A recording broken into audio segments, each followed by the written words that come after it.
Hey, welcome back, folks. Rob here. Alright, hopped on a little late and it just struck midnight. Still on daylight savings, hour forward. But I plan to do some fan art tonight. Of course, hopping into Scribble, so I'm gonna put this up.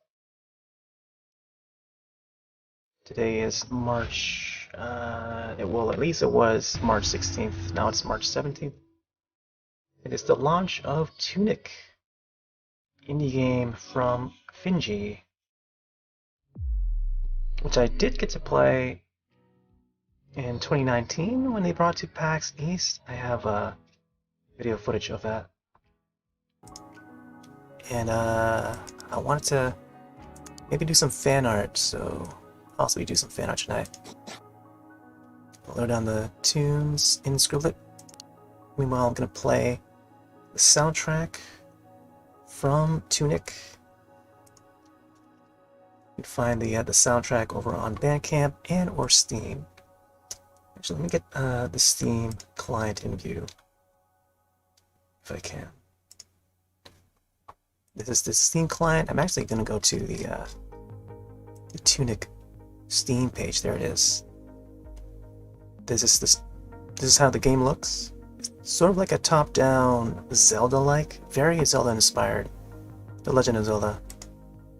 And yep, just came out on March 16th, 2022. Dungeon crawling, just enemies. You got a sword, shield. You gotta solve some puzzles, so on. Like you even got like enemies that are reminiscent of the enemies in the Zelda series. Yeah, very retro inspired and with modern graphics. You know, it's kind of like when Fez first came out, which is more of like a puzzle platformer. It's got that vibe, you know. But yeah, this one's from Finji, developed by one person, I believe, Andrew Schultes. I see we got achievements. Hey there, JT. Yay! Rocky time. Yeah, gonna be doing some fan art of Tunic. Just launched early today. And yep, available for Windows and Mac. I think it's also on Epic Games and GOG, good old gaming. And for consoles, it's only on Xbox. Xbox Game Pass, you can play it for free, I think, or if you have Game Pass. But yeah, I'm gonna be trying this guy here, little fox with a sword and shield. All right, let's go back to Scribble. Like your Mii's little hat? Yeah. I meant to have that for Monster Hunter. Actually, wait, did you see the Mario hat? I guess I'll put the Mario hat on when it's like a Mario related game that I play. So here's a. Let's take it off and put the Mario hat on. Boop, boop. There we go. I had this. I tried testing this out, and just to see how it would go. So I tested out on Mario Day a few days ago, and yeah, I had the Mario hat on, and it seems pretty neat. I might just continue creating different hats for my Mii avatar. So I like how I made it so that's like bouncy to the sound of the voice. So it's pretty funny. Swap back to the feline hat. Yeah, this is the monster related one, or Monster Hunter. I mean, it's a feline hat. I may have more on the way. I think is it tomorrow? Yeah, tomorrow is the 17th, so that's St. Patrick's Day. I'll probably have something green tomorrow. Oh, I feel like I should have had something green on ready for tonight, but I was collecting some photos just to get ready for some of the upcoming games that I wanted to feature, and also have some themed hats to go along with those games. Alright, so I'm going to create new artwork. Let's see. Not sure what I want to create for the background here. Let's name this Tunic, all caps, Tunic, for now. Alright.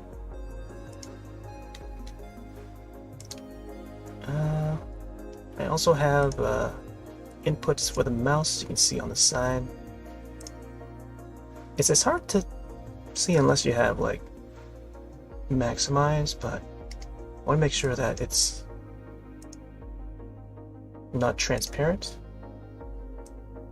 because this right here would be transparent, but this is bringing it all the way up. I might have to actually put like a dark background underneath it, so that like a dark layer, like a square or a rectangle underneath it, so that it's more viewable.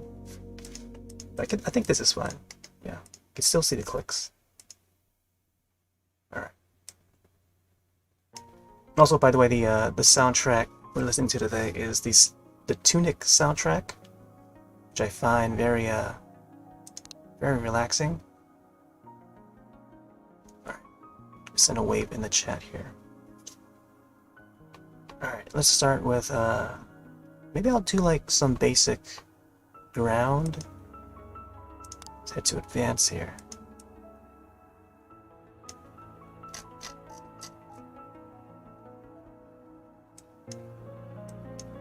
I'm looking at the trailer of Tunic, and yeah, it looks really good. I've only got to play it once, PAX East, back in 2019. Still have like a small clip, small footage of it. Might actually, I'll have to look for it to see if I can upload that. I never got to upload it. It's just a small little clip, but I might possibly be able to do that as like a YouTube short. And I'm not sure how the YouTube shorts even work. Maybe it's supposed to be uploaded with a hashtag or something for it to work. I never got to try that out. I feel like the YouTube shorts method seems to bring a lot of people in, because I feel like most of the YouTube audience tend to watch those shorts a lot, in the way that TikTok does. Let's see. I think the walls are supposed to be like purplish. Just use like some basic colors here.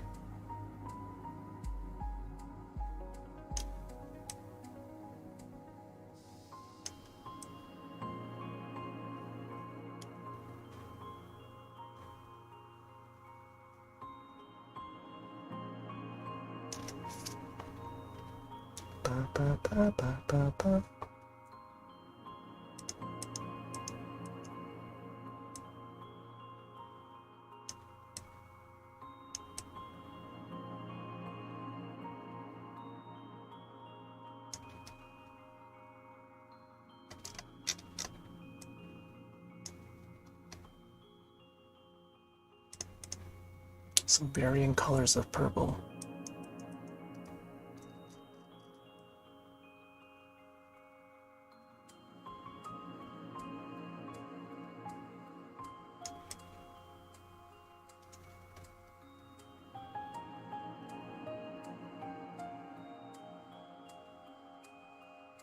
Getting excited for the Mario Kart tracks. Yeah, that's coming. It's coming on Friday. That's like a couple of days. Yeah, can't wait to try those out. I took a look at the list of the tracks that are going to be included, and a few of them seems to be coming from Mario Kart Tour. So I haven't played Mario Kart Tour at all.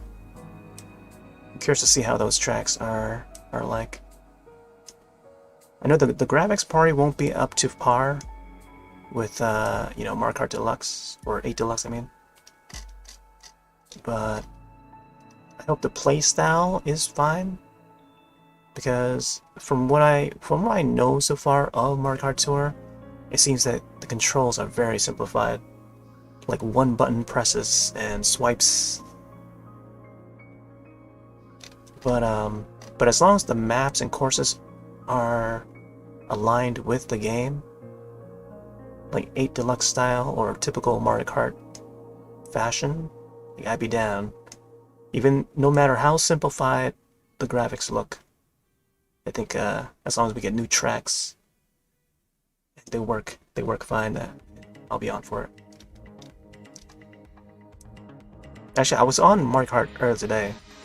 Just before I got on, I did a few cups, a few Grand Prix, and took first place, tied with another player. Ended on a good note. I'm pretty excited for Coconut Mall being added, and Choco Mountain. I think that's how they pronounce it. Choco.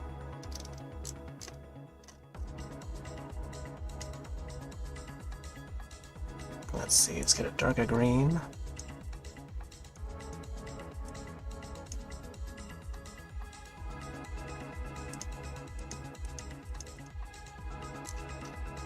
Let's get a paint fill here. There we go.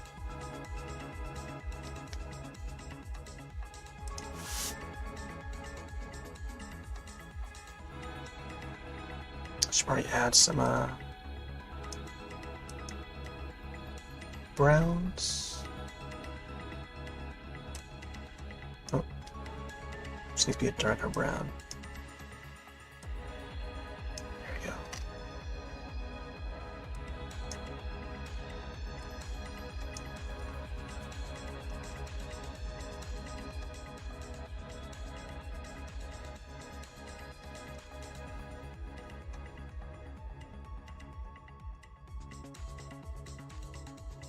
It's going to be part of a bridge.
I think I should have shown the trailer for this game.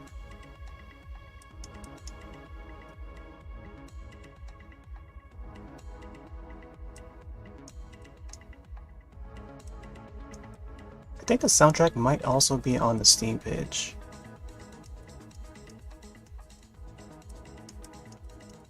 Like one of the devs were playing the game live on Steam.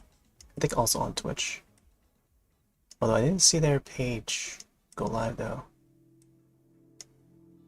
So it must have been on like a different page. Possibly the Xbox page, because that's what they're teaming up with to promote it.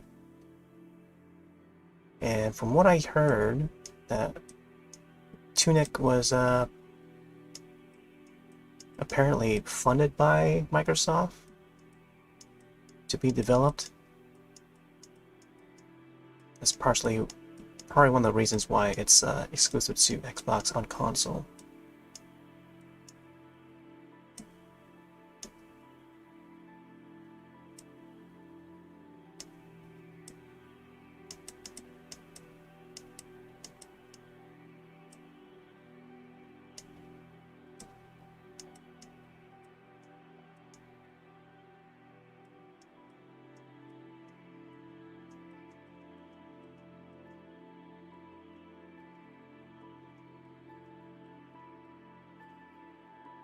Bridge.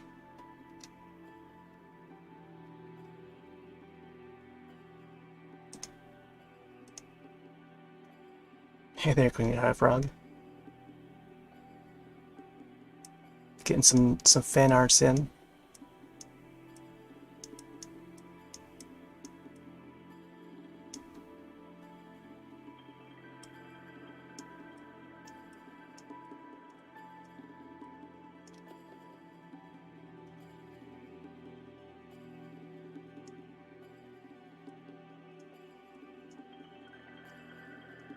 Probably gonna keep this one simple. Looking pretty simple.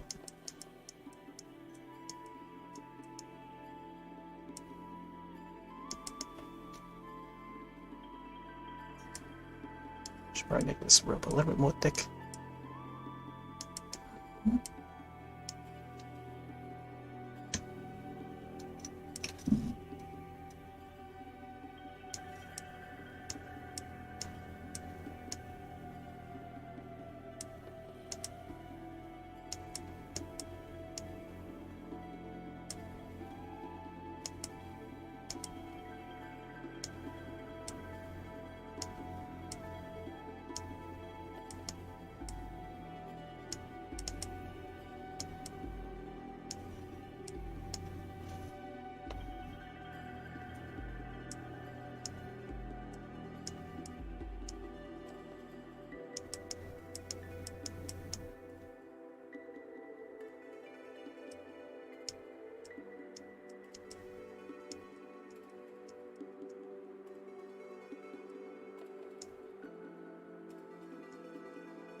Yeah, this one should have the rope as well.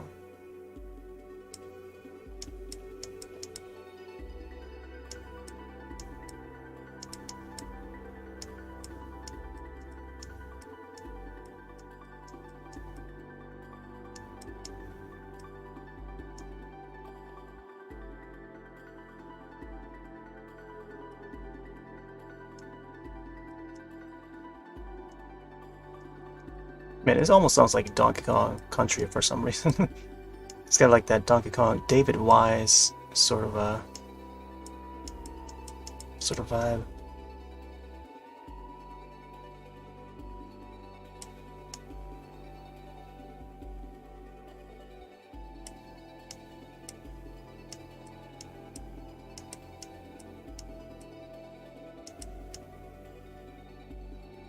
I haven't heard this soundtrack just yet. It's my first time listening, so I'm not sure what to expect. But I have seen some gameplay of the game itself. I've only seen one other person play it.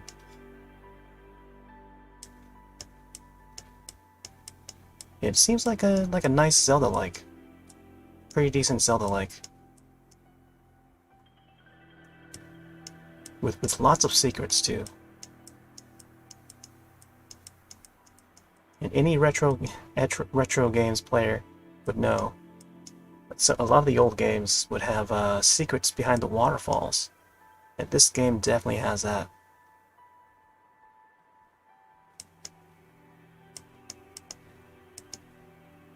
Gotta search behind every single waterfall.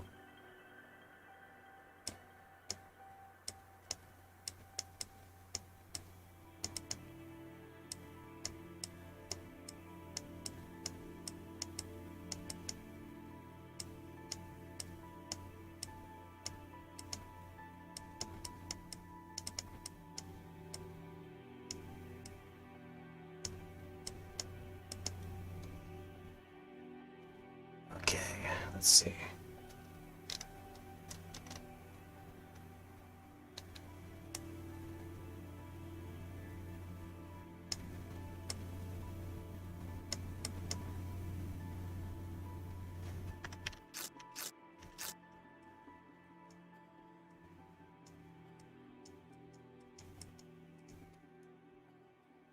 Okay. Just where I add some grass.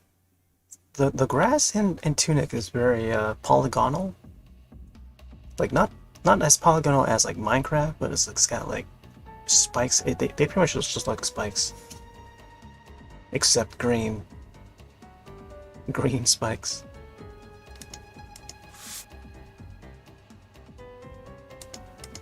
Let's see. Try and get that right color.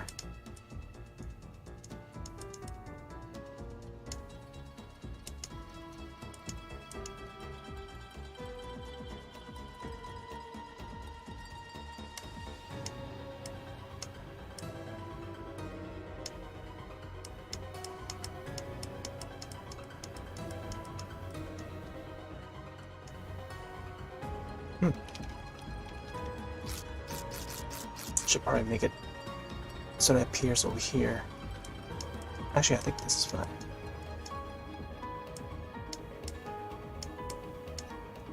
Not sure how tall I want them to be.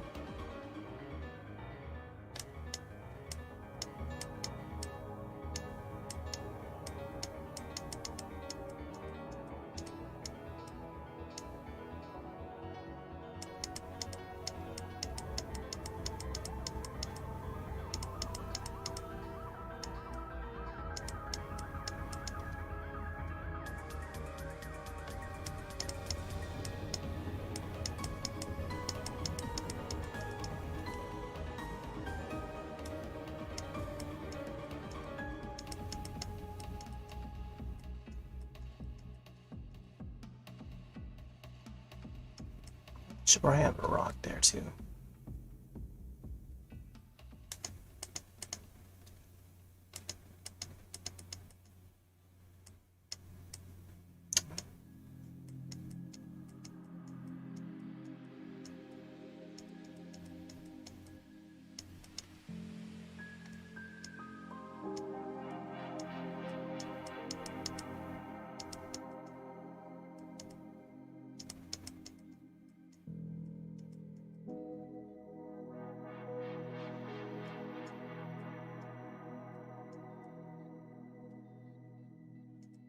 Yeah, these grass look very pyramid-like.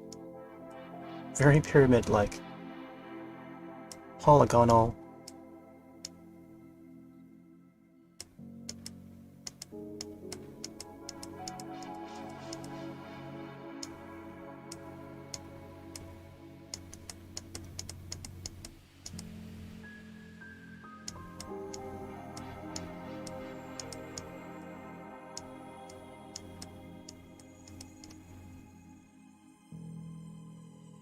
Something like that. Alright. I think I might add a rock there or something.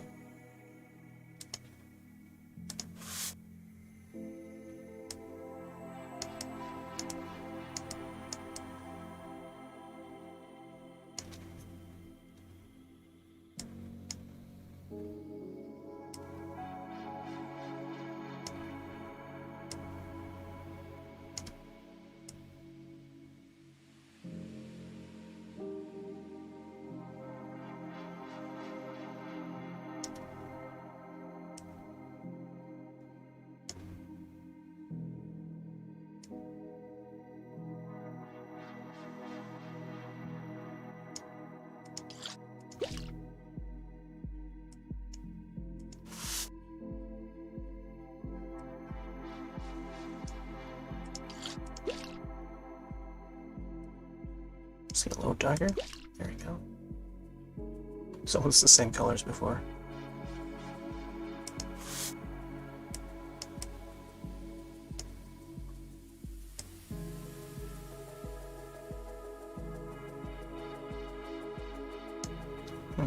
Something like that. Alright. Kinda wanna get some skulls down here.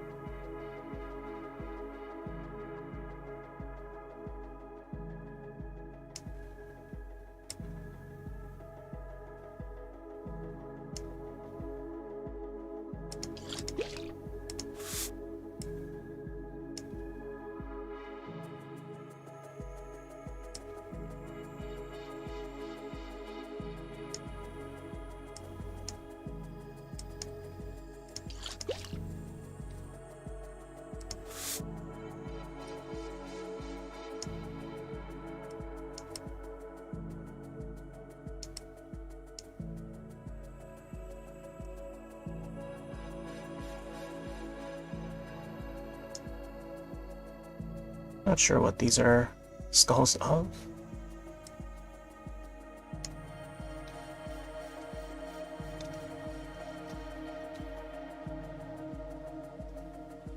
There's another one over here. Right behind it.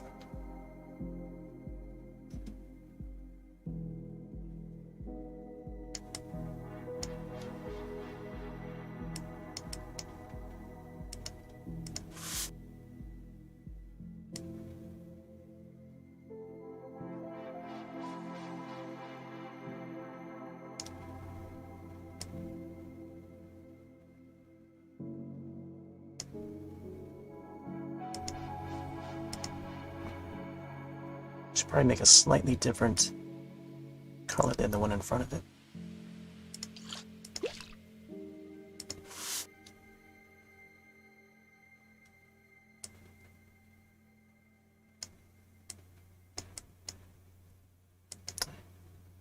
I felt like there was a little lag there, but it should resume soon.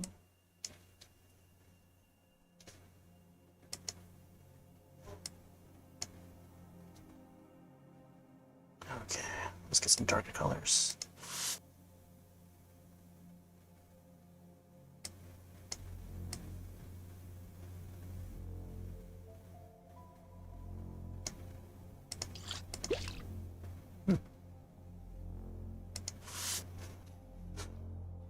Could add another one here.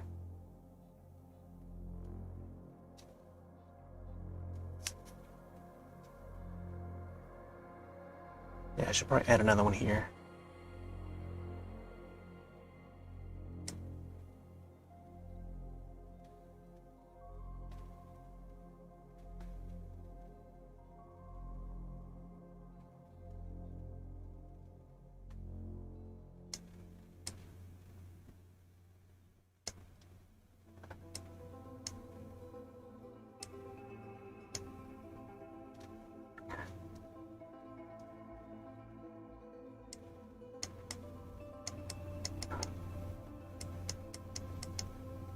You just wing drawings as you go? Yeah, most of the time, yeah. I would look at, like, character, like official artwork, if there's any. If it's like a piece of fan art. Or if it's like a character that I've been, like, if it's like a general, like, animal, like, say a cat drawing or something, I would look up references, or if it's a common animal that we see all the time, like cats or something, that'll be easy to do, or dogs, or even birds. Like common animals, you know. I think having a general idea of how the animals look like is important, and just having an idea of what you want to draw. Like like right now at the top of my head, I can think of a recent drawing I did was the bomb cat one, and that one was supposed to be inspired by Mouse Honor, because you know the feline cats, the palicos that go hunt with you. There's a bombardier type that they do, and they just throw the bombs at the monsters. So the drawing that I did, I don't have it saved anymore because it was lost when this program was updated. But I do have it archived as a VOD. And I may do a speed art video of that someday, a time-lapse conversion of it. But yeah, that drawing, as well as like a few others, were just some ideas that I wanted to put down. And yeah. They were just like, you know, just done free-handedly. And just looking up to make sure how the bomb actually looked like in the game. Like using, you know, looking up screenshots to see if there's any differences. Just to see how it looked exactly in the game. And there's different variations of that specific bomb too that they throw. Let's see. Let's get a lighter color.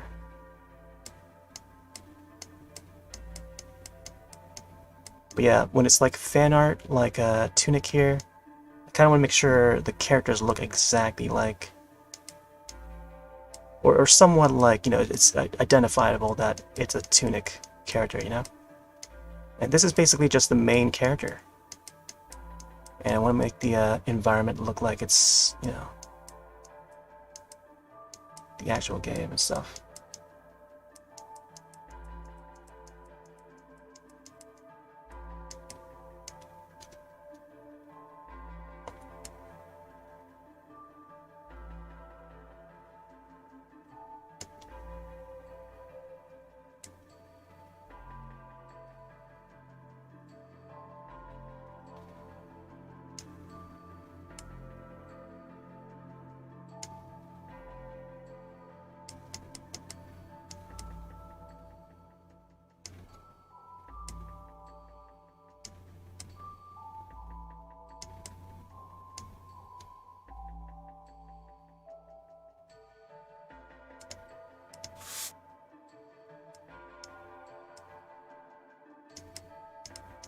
Not sure how much detail I want to put into this.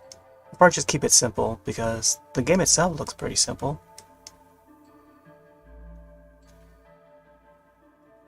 It's got the cell shaded graphics.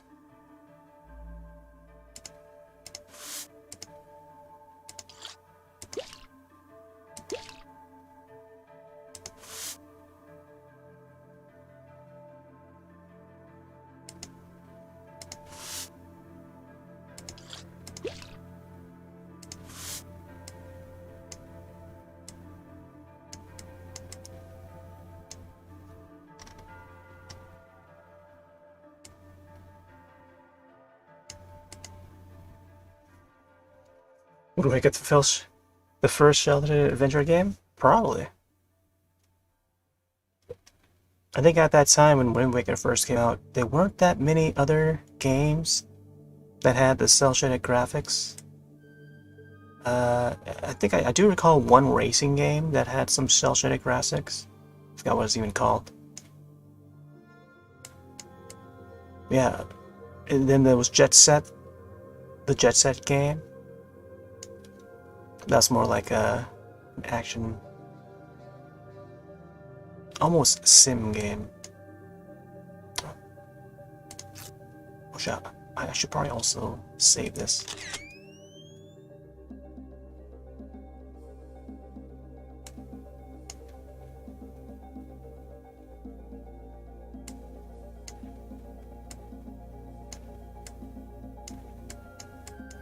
Yeah, I think Wind Waker was among the first. Certainly Wind Waker's take on them seem to be the first of that look. Other examples recall having black outlines to their style. Yeah.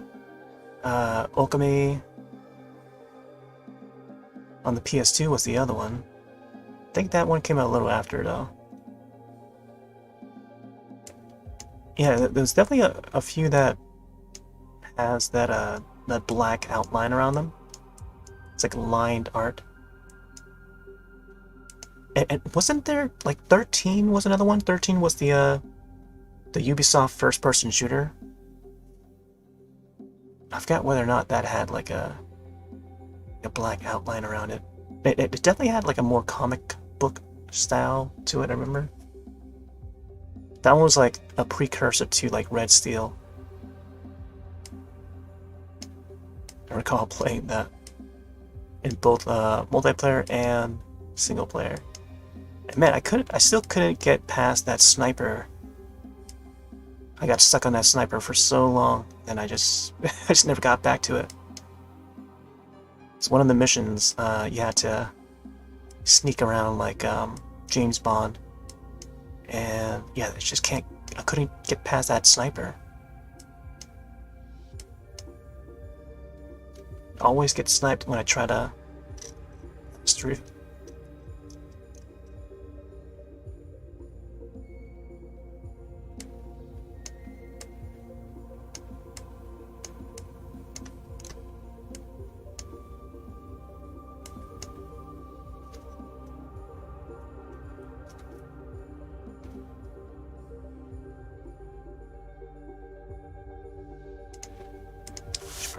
rock a little bit bigger.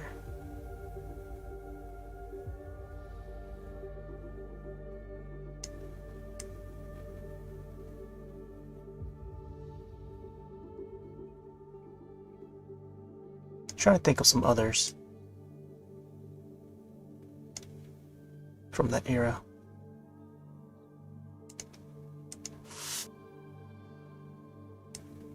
Yeah, definitely look up 13. 13, it's spelled with X, then 33, or X and Roman numerals 13. So it's X11, or XII, I, 3 I's.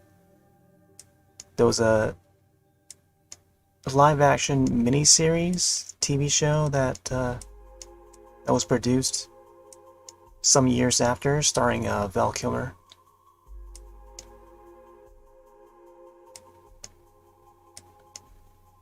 I still have yet to see that. But I think it was like on like one of the premium channels like HBO or something. Never got to see it.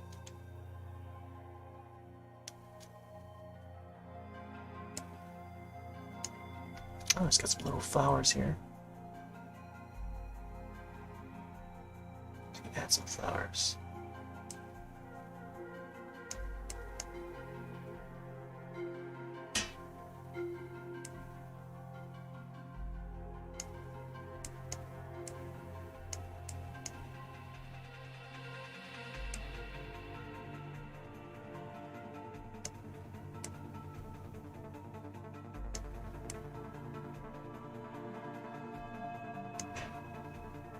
Yeah, that game also had a remaster recently. It wasn't very real. It wasn't very well received, from what I recall. The original still looks great. So when they tried to remake it, like, man, what did they do? It just looked like a totally different game with the remake. The original game still looks great, even to this day. Just that it's not in HD. I feel like if they just remastered it with the same graphics, but just in higher resolution, that would have been fine. But they had to do the whole graphics overhaul without the cel-shaded graphics, like the art style, just like completely removed in the remaster. It's like, why would you do that? I think what made it so unique was the cel-shaded graphics and the comic book style, but they make it look like every other first-person shooter, like just generic first-person shooter. Wikipedia page for cel-shaded games and the release date back to 2001. Ah, yes. Yeah, Wind Waker was definitely a unique one, from what I recall. There was no other game that looked like it or played like it even.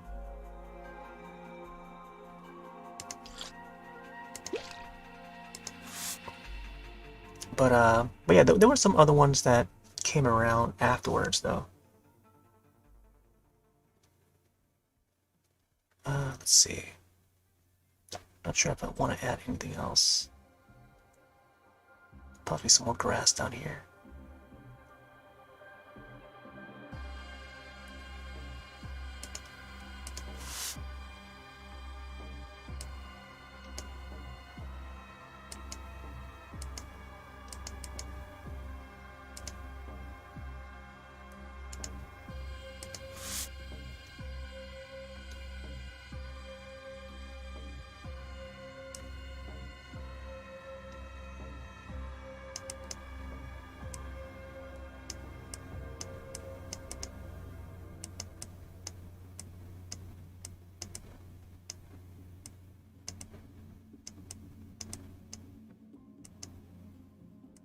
Trying to think back, and I think what's Time Splitters? Yeah, Time Splitters was the other first-person shooter, but it was like more of a.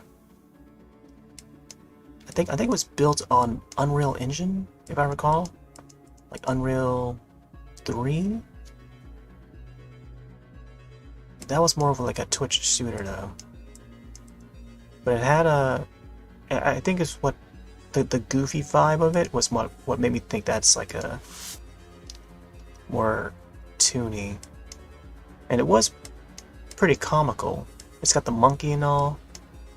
You play as a monkey in it.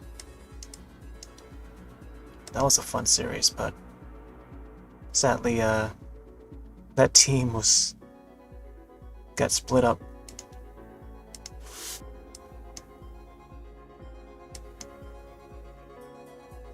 Yeah, there was a Free Radical, or maybe it was before Free Radical. It was the James Bond team.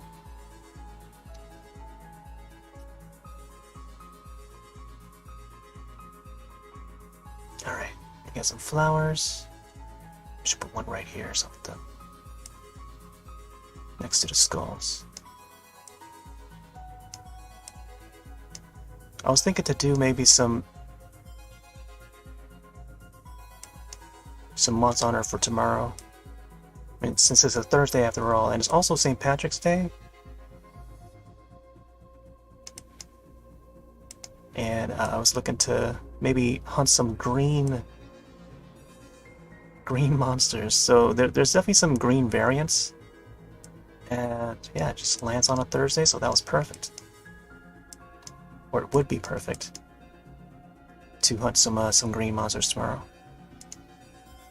So green Nargacuga and green Plessy, I think, for tomorrow. All day. I might actually wear some green Nargacuga armor set. I think I have the full armor set already. Just don't have the weapon, I think. So I may want to look around and see if I can craft that weapon if I can. Hey there, Maxi Mustard. Alright. But, well, welcome in. Yep, tonight's drawing is based off of Tunic. Tunic is a brand new indie game that just came out today, or the previous day, from Finji. Finji is the developer, or the publisher, I should say. I think they help fund the game or something. But it's made by one person, Andrew. I think if you look it up, you'll probably find the last name of the person. Yep, it took like a few years. I actually got to see it and play it at PAX East 2019. But I think it was in development, or was announced like a couple years before, or something like that. But yeah, it's been in development for a long time, and it's finally now seeing release. Let's see. I feel like I could add some more grass down here or something. Alright. We should do some shadows.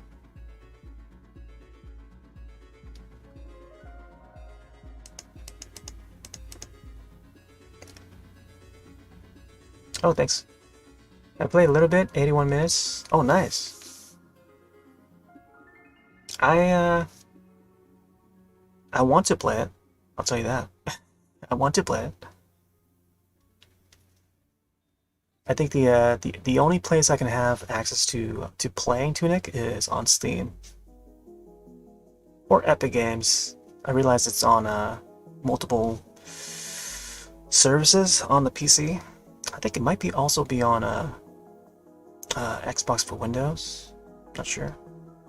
I mean, it's funded by Microsoft, so it's got to be on their servers too.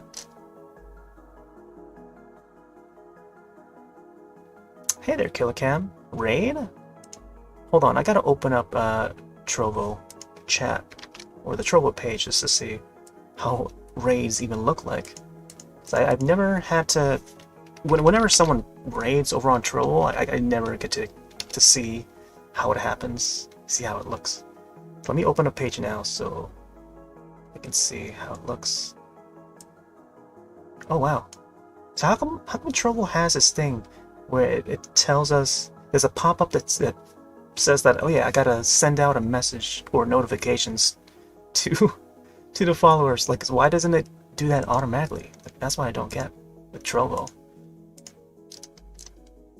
I'll bet I'm still new to, like, maybe not new, but like, I'm just new to the Trovo's features. It's like, It's so different from like other platforms. Let me send out this notification. I don't know if I'm supposed to do that or not, but I just sent something. But yeah, thanks for the raid. Killer Cam. Supposed to use bot tricks, which is like Streamlabs. Oh.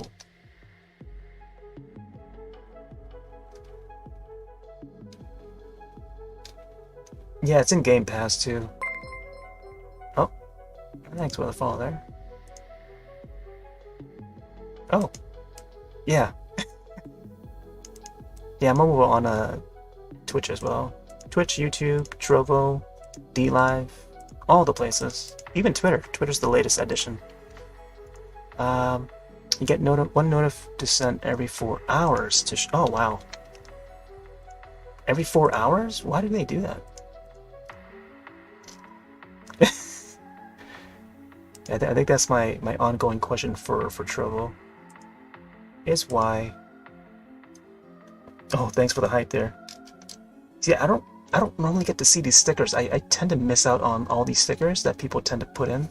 I don't notice it until like after stream when I load up Trovo page and like I start seeing all these hidden messages that I don't see pop up in the other places.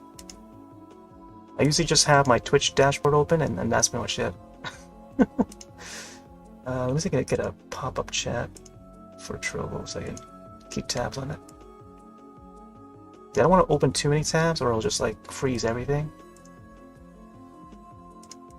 Be careful. Technically you shouldn't be multi-streaming on Twitch to make you feel like there. Yeah. Yeah, that much I know.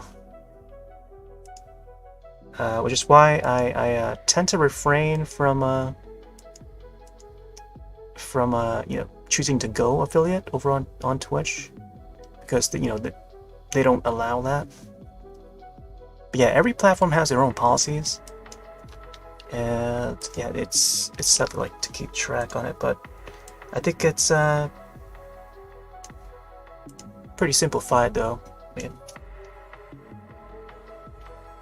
I think as long as I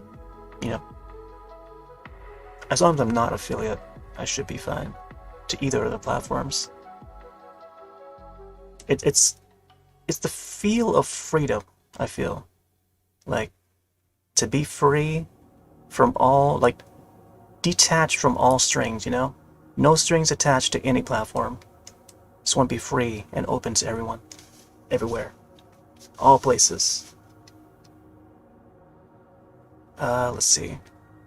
We'll start adding the character. Let's go with, I'm not sure how tall this character is going to be. Let's go. I can make this guy hold up his sword.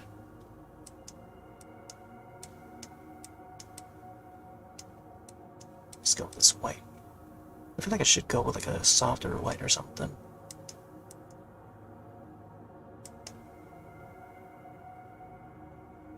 Just got his nose.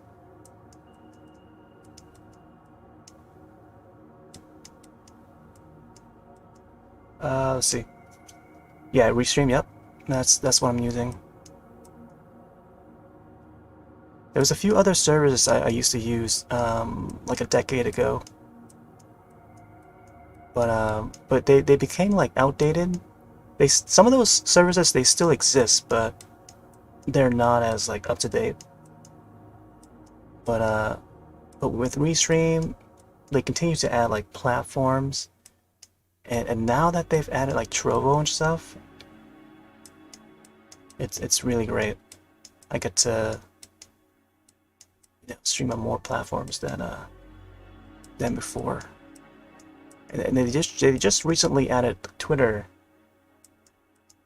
and which is why I've been streaming on there as well, starting this year.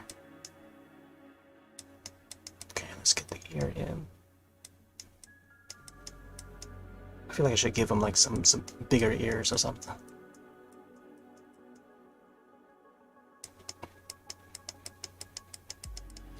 Sketch this guy out.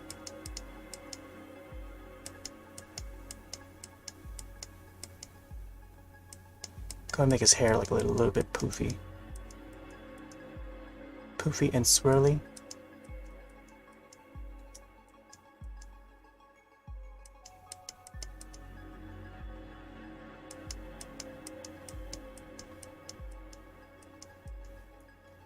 So you have all the chats in one place. Yeah.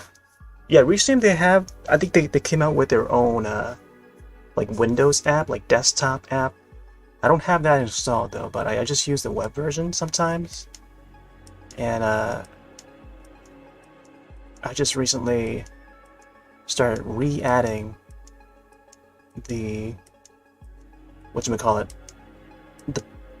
the OBS one. Like there's a way to have it as a dock, I think, in OBS. So as long as you have the URL for the Restream chat, you can just plug that in, and it'll just automatically pop up whenever you start OBS. And that goes for any of the chat boxes on any of the platforms. As long as you have the URL, you can just pop it up in a dock. Just pretty neat. But the thing with that, just having all those chat windows open, they just take up a lot of screen space. So definitely a good idea to have a monitor that can handle all the chat windows on a single monitor. But right now I only have like 2 monitors set up. I could add a third one just in case I want to do like a three screen setup or something.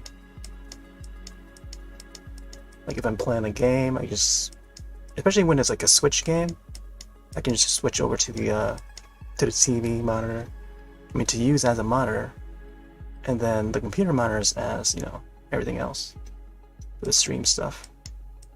Like that would be the idea, but I haven't got that set up yet. Only have so little room. What program is this? This is just it's called Scribble. It's actually supposed to be a game on Steam. Let me save this first so I can actually go back to the homepage and have you see. This is actually a game called Scribble. I play this game like every Sunday, or just about every Sunday. Let me see if I can go out.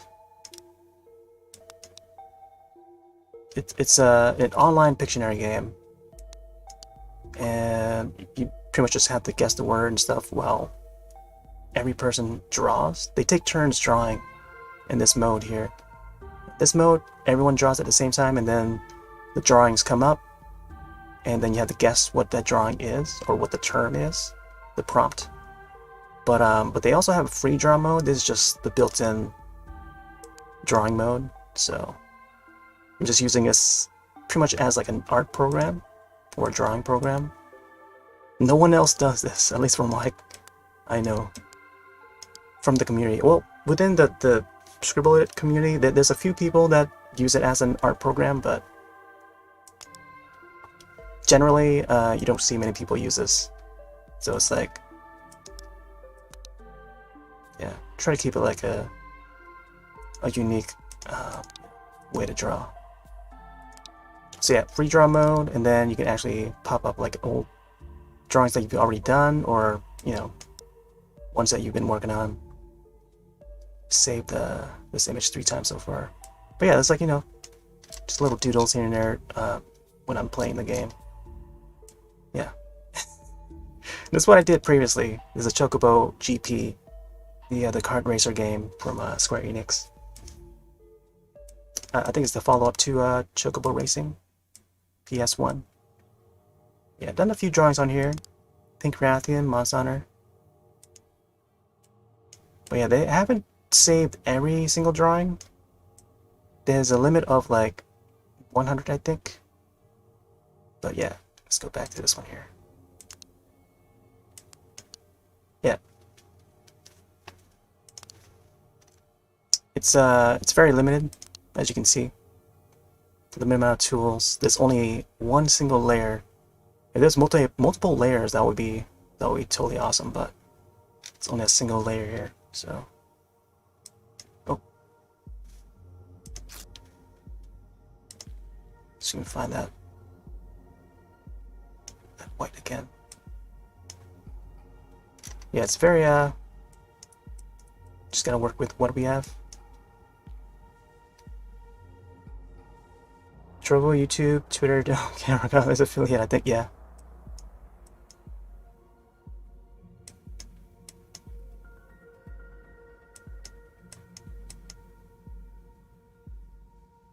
Yeah, each of those platforms, they have different policies and stuff. Same goes for music, but I think the music is starting to come around now over on Twitch.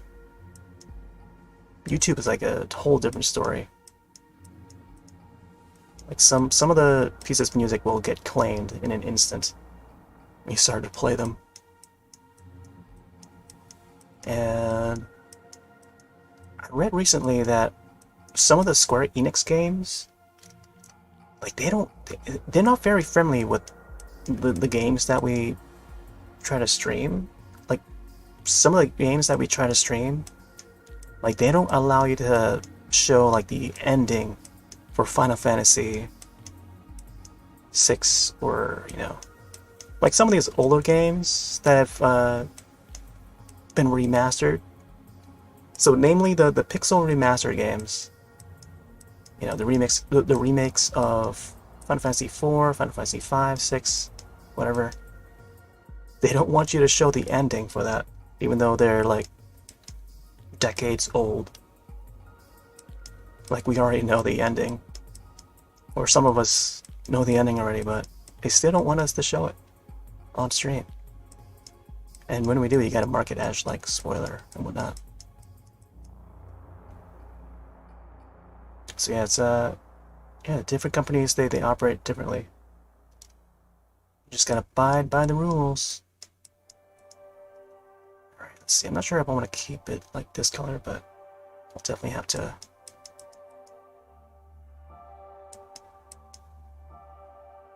color over it. Now this guy's got a pink scarf, kind of like it sort of resembles Link's pink hair in A Link to the Past. I think that's the one iteration of the Legend of Zelda game where Link had, like, you view from the top, like it looks like he has pink hair. But there was some official art in the past in a Japanese magazine. I think it was like a Shonen Jump magazine, or an issue of Shonen Jump, where there was a female Link. Maybe not necessarily Link. It might have been Zelda that was holding the sword, like Princess Zelda herself holding the sword, and she had pink hair. Yeah, I think there's some official images of that online somewhere. I saw recently. It was only in that one issue of Shonen Jump. But yeah, it was unconfirmed whether or not, but it definitely sure looks like Zelda. There was one where she's got the blonde hair, and one where she's got the pink hair with the bow and arrow and a rapier sword, I think. Kind of want to do a fan art of that someday. Like there needs to be more. Like more people need to know about that, I feel.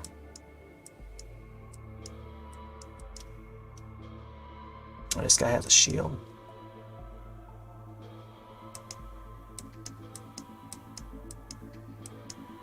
Let me see. I want to bring out the Steam page for Tunic.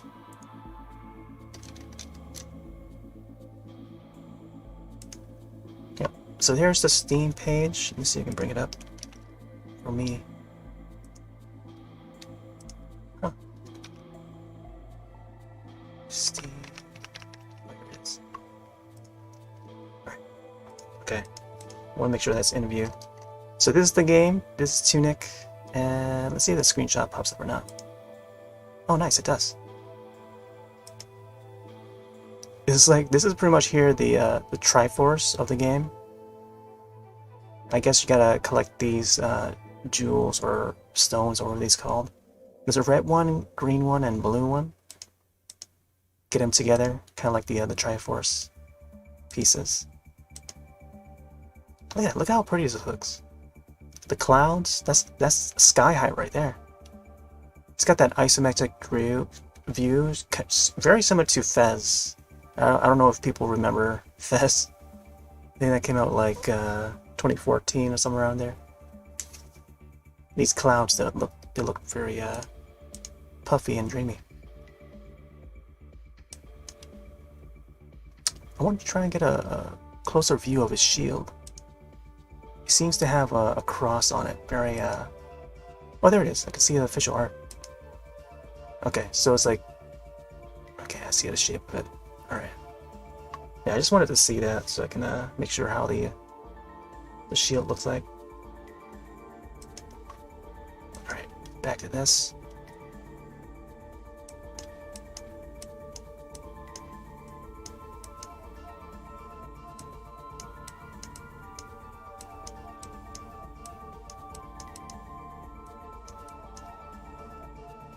Oh, I also have the official pin that they were passing out at PAX East 2019. Also, I hope you're enjoying that game so far, Max. Like, from what I've seen, the game looks really good. Like, very simplified, but also, you know, very Zelda inspired, like old school Zelda, which I like.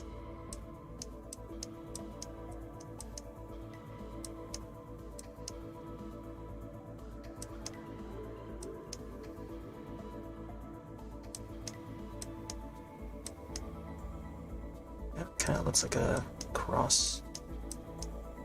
Yeah, I hope to see more people playing the game.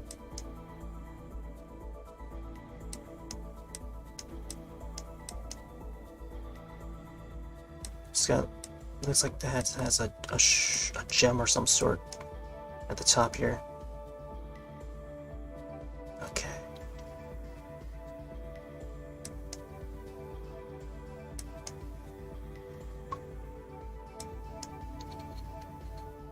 Kind of want to make his body tilt. Oh. Save that.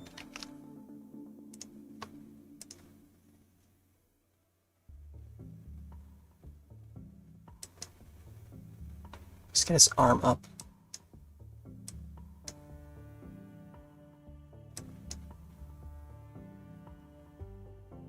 I'm not sure if he's got any hands to hold the sword.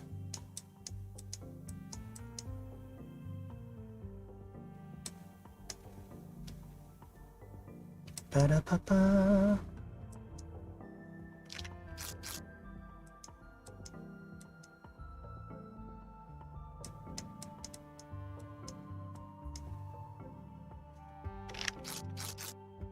Make his body a little bit more shorter. Stubbier, maybe.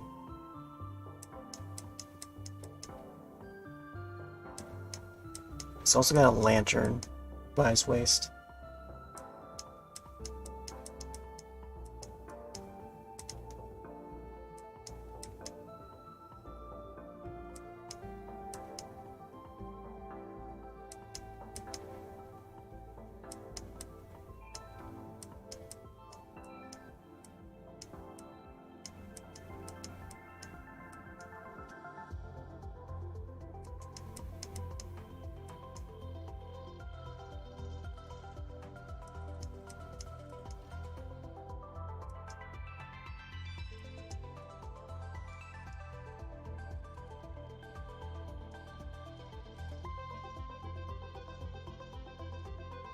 Let's get his leg out.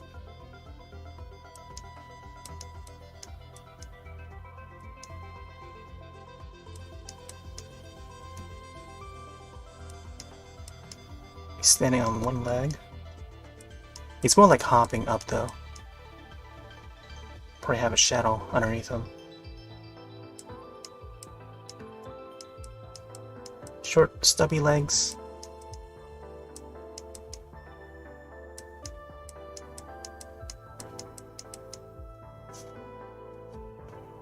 I think his arms need to be a little shorter, maybe.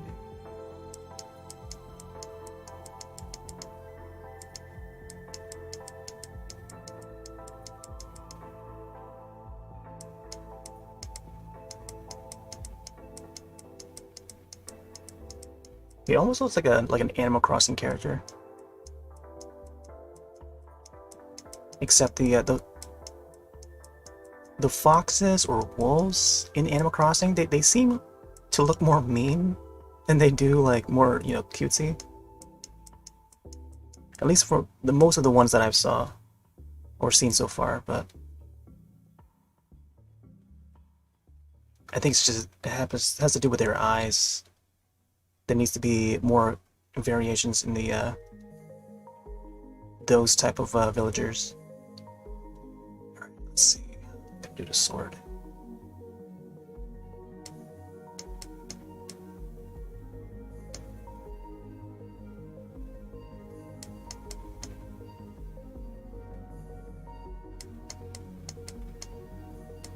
This sword has like a red gem on it.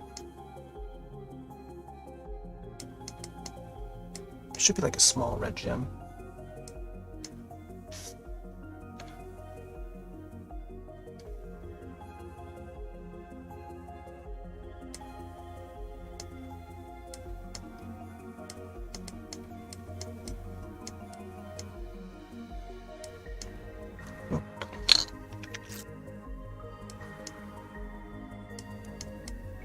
Man, this music's fantastic. Alright, let's see. Let's get the sword to go up.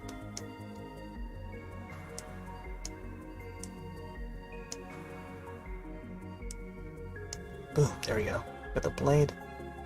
The old drawing of the cashew. Wait, what? That old drawing? Oh, oh, you saw it? Wait, was it a cashew? I think it was just a nut. It was just a regular nut, like a peanut. But yeah, you're right. I should have drawn a cashew instead. I mean, I think I've had that prompt before in the past, but I think I chose to draw the cashew then. But it was just that one time, last time, that I drew like a peanut. Oh, man. That was hilarious.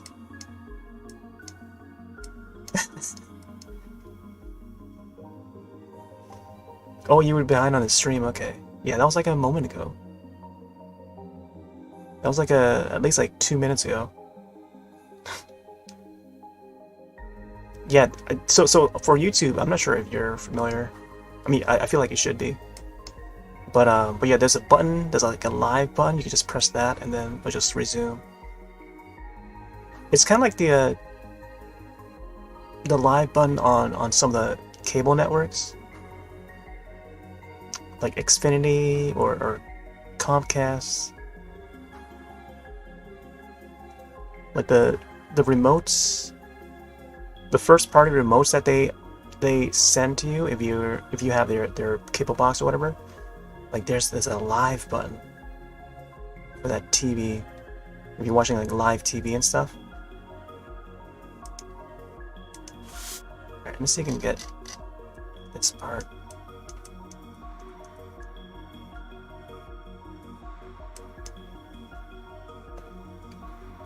Got to press the. Oh, okay, yeah, that would happen. That would happen.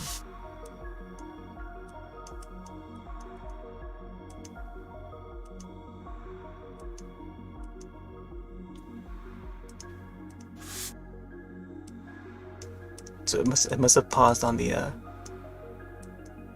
when I was showing the Scribble stuff.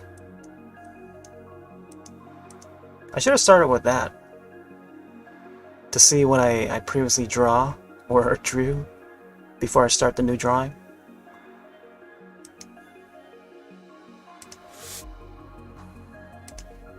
I feel like with these live streams, I should probably mention the date too, just in case like if I were to come back to some of these videos in the future, I'm like, wow, this was at this exact date and stuff.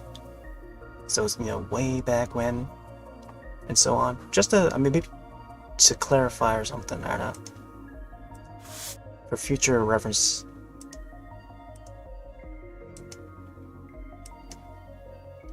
All right, let's get the eyes in there. at least find a placement for the eyes. Where are they gonna be? This guy's got like button eyes. Oh, they meant to go a full-on solid color there, but maybe I'll make his eyes a little bit bigger, like right there. That size should be good. Alright, I think now I should start coloring the character.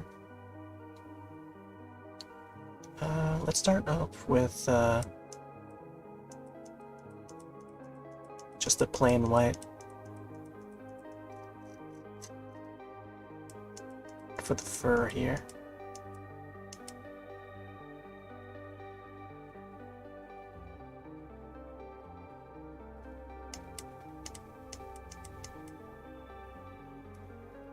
So let me make sure that the drawing is in view. I'm turning on my Switch to see if I can pop up the Twitch app. I'd like to use the Twitch app on the Switch just to see how it looks. See how the stream is running. It's weird with this this Twitch app on Switch. It's like not fully functional.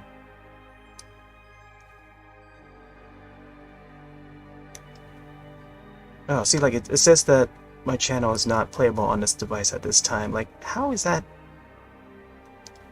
It's so weird. They need to update this thing. Oh well.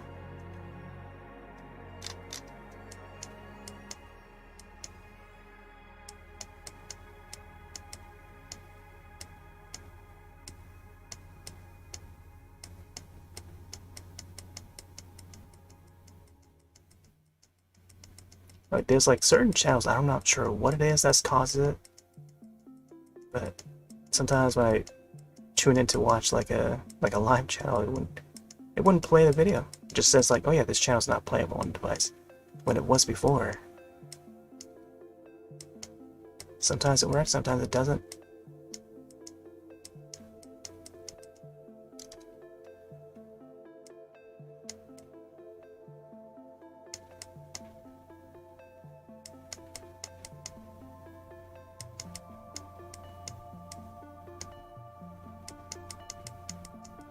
So the inside of his ears are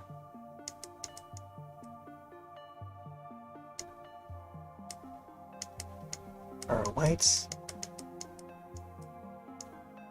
I might actually give it like more of a tannish color, like a beige, I want to say.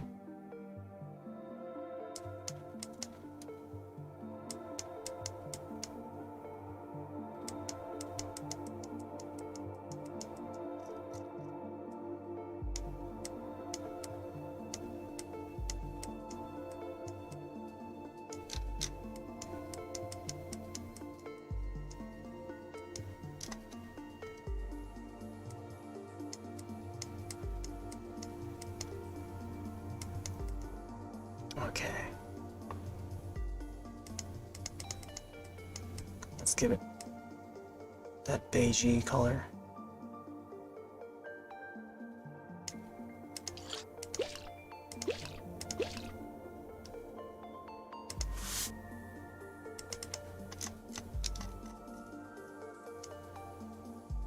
Alright, start shading in.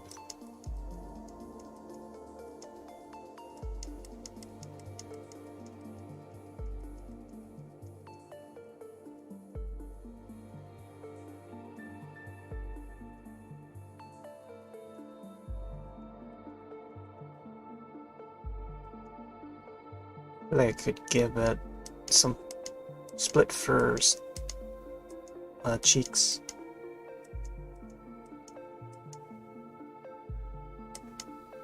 Like fluffy fur.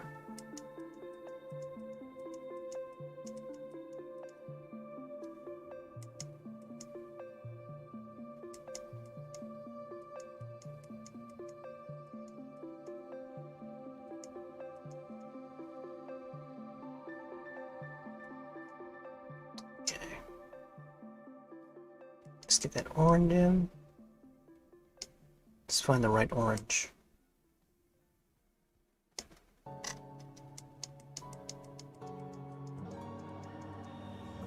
It's more like the reddish orange. Yeah, I think this color here.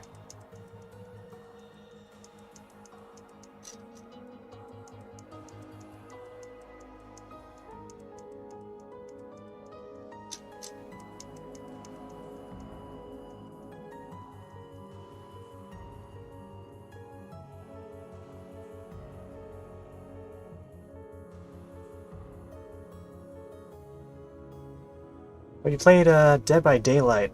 Friend from work plays it. Just download it off Steam. I haven't played it, but I know about it. Everyone plays it on Steam. Well, I have a whole bunch of people on my friends list that plays it. And a whole bunch of people on Twitch plays it. It's an ongoing game. It's been around for a while. But the one thing, I mean, they seem to continuing to add like new killers and new playable characters. It's very exciting. The latest one that they added was the Sadako from the Ring series. So it's like the perfect game for like any horror fan. I feel like I should be playing it as well, but I don't know. I feel like the gameplay mechanics are so different from from what I used to, but I don't know, I feel like the rules of that game is just not my style of play. Which is probably one of the main reasons why I haven't got around to playing it. And it's been like, it's been on free play weekend on Steam for a couple of times at least. So free play weekend is a thing that Steam does where they would put out the game for free to play for that one weekend only. So like for 3 or 4 days, it'll be free to play. So you get that amount of time to play it. But you would have to download it, install it, and then play it. So in past years, there's been few to play free play weekend games that I've took part in, but some of the bigger games, like first-person shooter games, they take a while to download, and it was around a time when I didn't have a good enough internet access to play certain games. Like say Killing Floor 2, for example. That's another horror game. Survival horror, team-based, or co-op survival horror, I should say. Much bigger game to download and install. And if you don't have fast enough internet speeds, you probably won't have enough time to actually play it, which is what happened to me when that game was in rotation.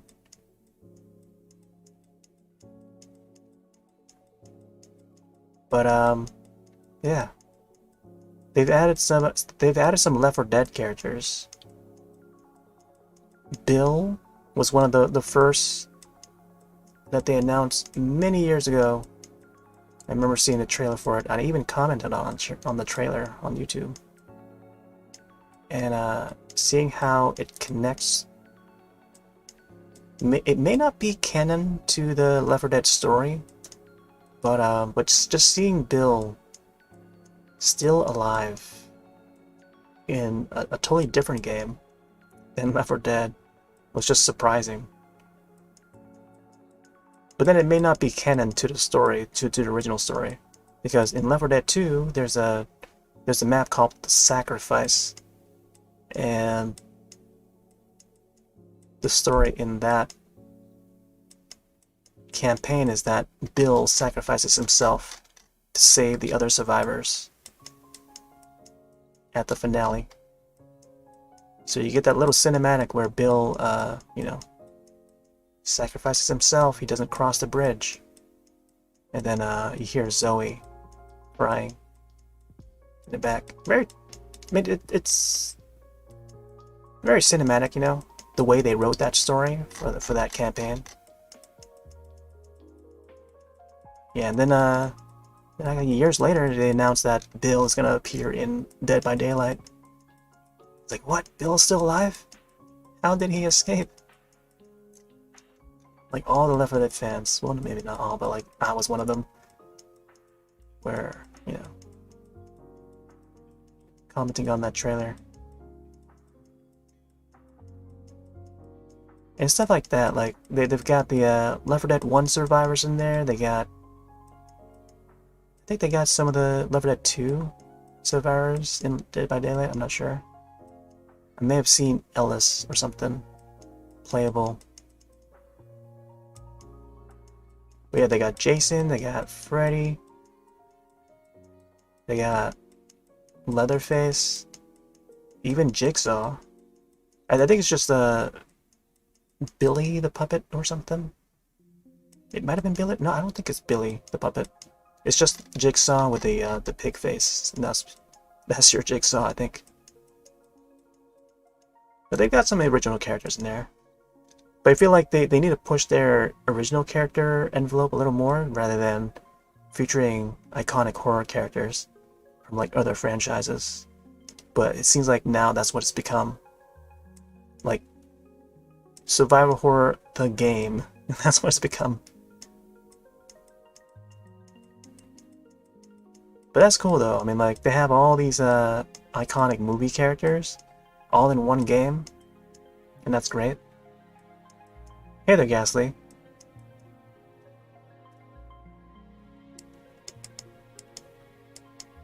But yeah, I see a lot of people play it on Twitch, but I just can never find myself to take part in that. But I'm pretty excited for what they've added. Like, I've been watching a couple of people play as Sadako from The Ring, and the way they animate her and how they integrate the story in the game is pretty neat, because you get to see, oh, what's his name? So the kid that shows up in the original Ring film, Ringu, and I think it's just the Ringu, the first film.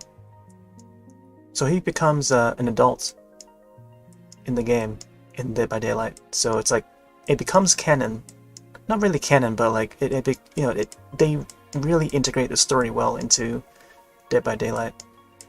So if you're a fan of the films, you may like Dead by Daylight. But then I haven't been keeping up with the Japanese films at all, because there's been a few of them that came out recently that never made it to the US. So you had to either import the movies from Japan or somehow to actually watch it. Because I don't think they ever put it on any of the streaming services.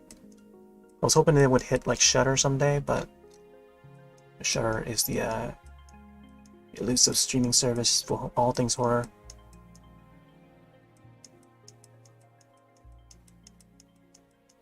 Yeah, I think the one film that we got is Sadako vs. Kayako, which is a joint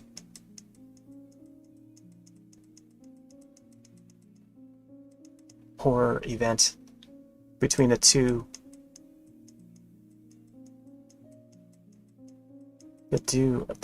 antagonists from both those franchises. There may be folks that are unaware that exists, but it does. It's kind of like Freddy versus Jason. You know, that movie? But this one is pretty much The Ring and The Grudge. So the antagonists from both those franchises together in a film. It does exist. But it's, you know, again, it's made for fans of that series, of both those series. So it's for folks like me that enjoy those franchises.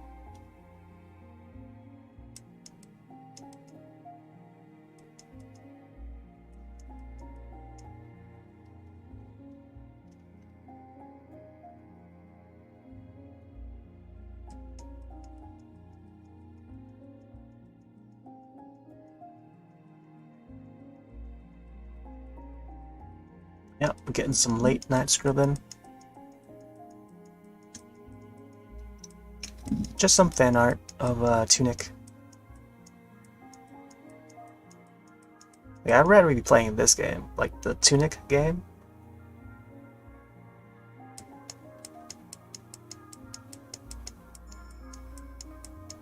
It's like it's good.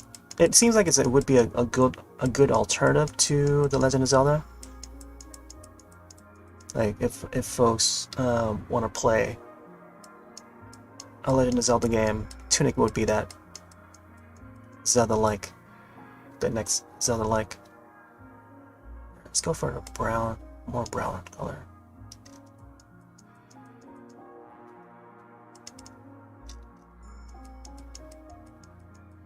Oh yeah, I was meaning to watch that Blade Runner Black Lotus, which has now been added to HBO Max. Probably hit that up this weekend or something. It's like an animated series. I think it's CG style. It was on Crunchyroll, but now I think they teamed up with HBO Max to put it on there.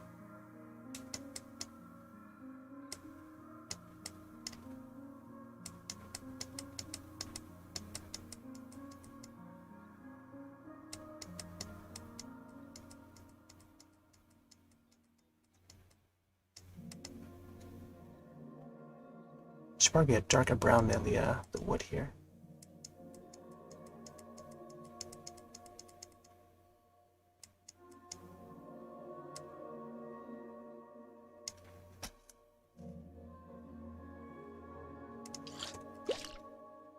Yeah, like that color.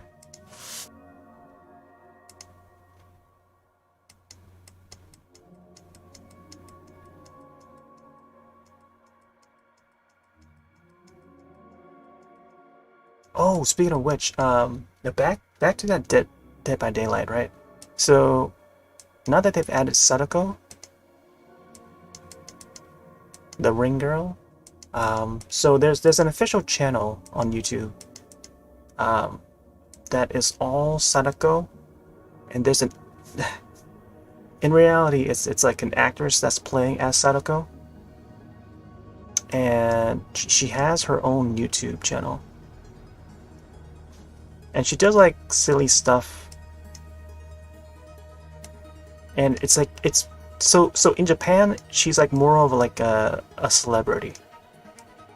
So it's like I don't know what's a good comparison for our side. Like she's pretty much like a pop star there. I don't know. I don't know who else to compare to, like, for us. I can't say like Britney Spears or anything, but since she's more of like a Sadako is more of like a movie star, like a fictional character, but she's like so popular in Japan, and everyone just like cheers her on and stuff. So with that in mind, like she has her own YouTube channel, like she puts up to YouTube videos, doing various stuff, but in a funny way. Like she would play baseball and stuff, like everyday activity, just in Sadako. Like a lot of the stuff is like, it's just fun to watch. But yeah, they have a feature. Like one of the latest videos is the day that they announced that Sadako was released for Dead by Daylight. Like Sadako, the actor or the character on that YouTube was playing Dead by Daylight and playing as Sadako, which was fun to see. So it's like a little. It was very meta, you know. But it seems like they were enjoying it. And the in-game Sadako was more scarier than actually seeing the actual Sadako playing the game.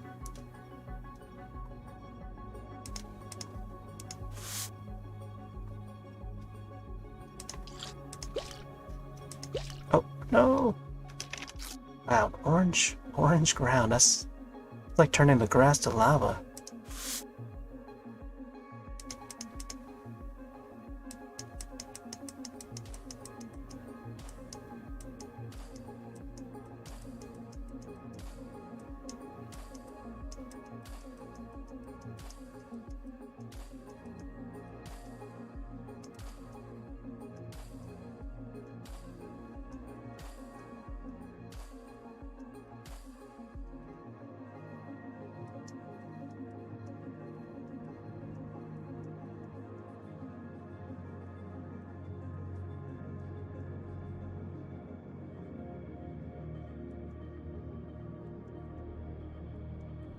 Yeah, the skull, yeah.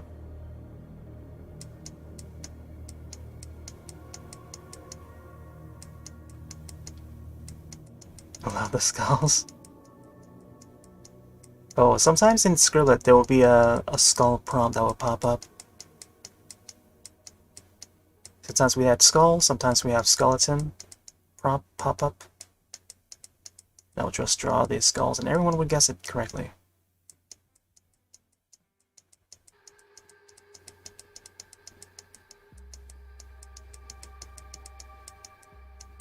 Yeah, with the Dead by Daylight, I'm not too fond of like the gameplay.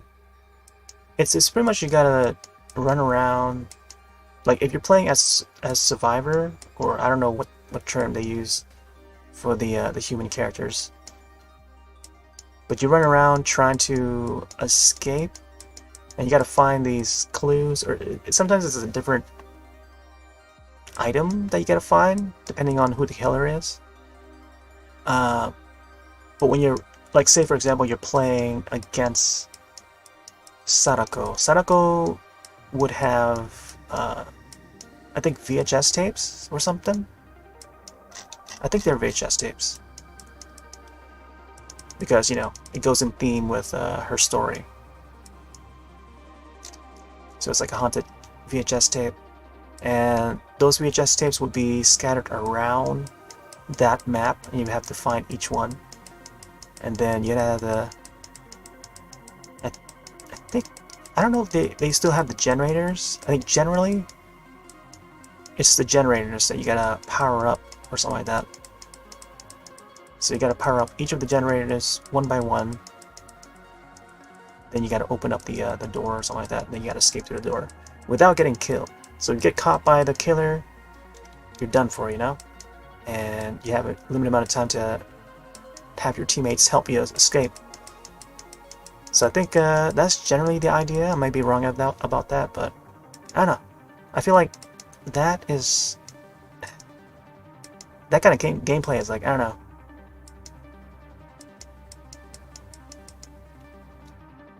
Kind of not my... like, I don't really feel too strong about that.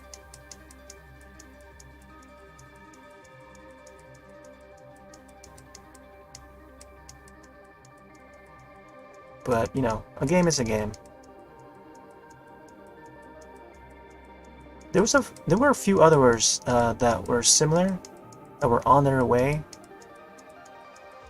to release. I think they did release. There was one called Hide and Seek, or Hide or Die. That's what it's called, Hide or Die, which is pretty much like a hide and seek game.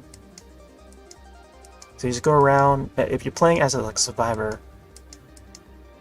you got to go around and hide within that map, and don't get caught. You just pretty much don't get caught by the killer or whoever's trying to seek you.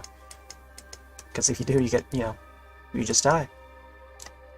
And yeah, I think it's more of like a time-based game where whoever lasts the longest within a certain amount of time, like whoever survives by the time expires, you know, they win by the end of the match or something like that.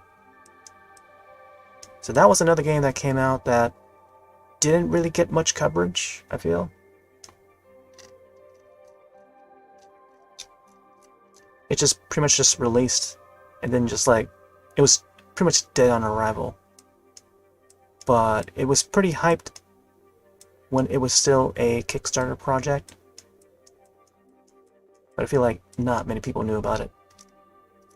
And yeah, I think most folks just continued to play on Dead by Daylight. There was another one that came out called last year. And that one was more in first person rather than third person. And it had a high school setting. That one I played. It first started out as a Discord game. This was back when Discord used to host their games. Like Discord used to have a library, like their own game store, kind of like Steam. Then they closed it down. And one of those games just happened to be last year, exclusive to Discord. for like a good year until it went over to Steam, so it was timed exclusive.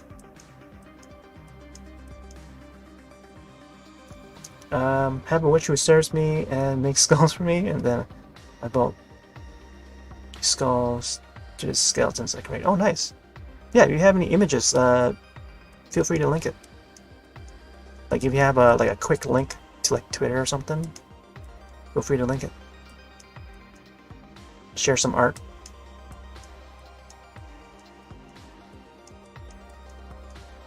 Oh, nice.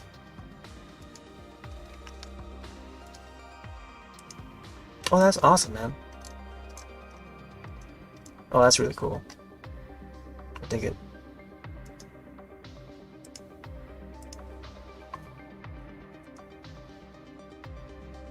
English not good enough? Oh, no, it's okay. I can still understand it.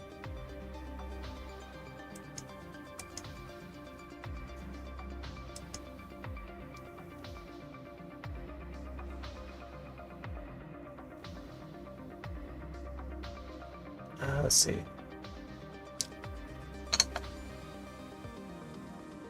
I think this should be like a more silvery color.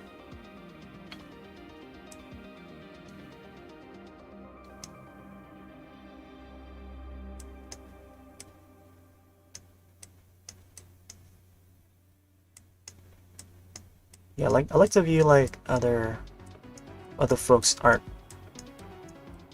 especially when when I'm doing art myself. It's sort of like, I don't know. It becomes more homey, if you know what I mean. I don't know if that's an understandable word at all to use. Like it feels more at home, or I don't know what's a good word to describe it. When folks are just sharing similar interests. What do you draw with a mouse? I mean, a mouse is all I have. Otherwise, I would probably do like traditional art, where I draw with a pencil or paint or something. But when it comes to digital, a mouse is all I have. I don't have anything else. Just mouse, keyboard, game controllers. That's pretty much it. Yeah.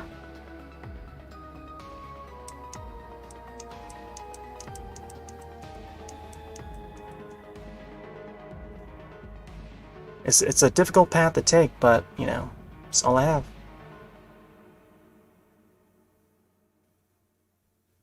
Let's see. I think the shield also has a cross on it.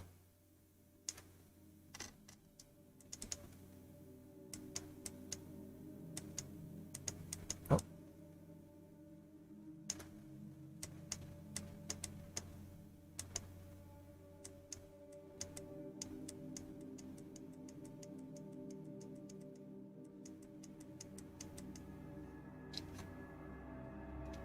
Oh, it looks like the gem is going to be blue.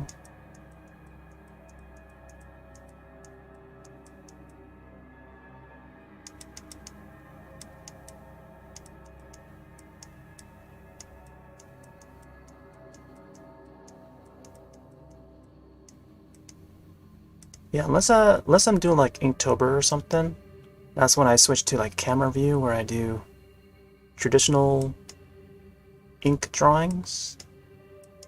And last year I did some drawings, and they're usually video game themed, at least for the past few years. So I'll just like freehand draw, or sometimes I would plan ahead of time, just just to see what I want to draw first, like the character and or theme. But it's usually video game related. Like something from like, I don't know, Mega Man or Legend of Zelda or Mario or something. Like a franchise that I'm familiar with. And yeah, last year I made the choice to just skip the pencil, because normally I would start with pencil first, just to sketch it out. And then I start to ink it with like a pen. Just an ordinary pen. But last year, I did without the pencil and just went straight to the pen and started drawing with ink only. So that was quite a challenge. And I think that's the point with art. You gotta challenge yourself. Because, I don't know, you might come up with different strategies to overcome a problem. So imagine folks out there who can draw with a stylus just fine. Stylus and tablet just fine. But when they start using a mouse to draw, like they notice the differences right away. Like it becomes very difficult for them. Like that's the thing. Like when you try to try out different mediums, and then you find certain mediums to be very difficult to operate. I mean, they all take some time. They all take time. Art always takes time, but with enough time, with enough, what's the word I'm looking for?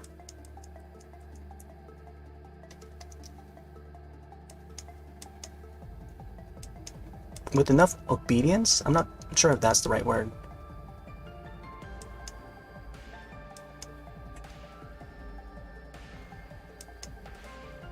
Like you can overcome some of these challenges.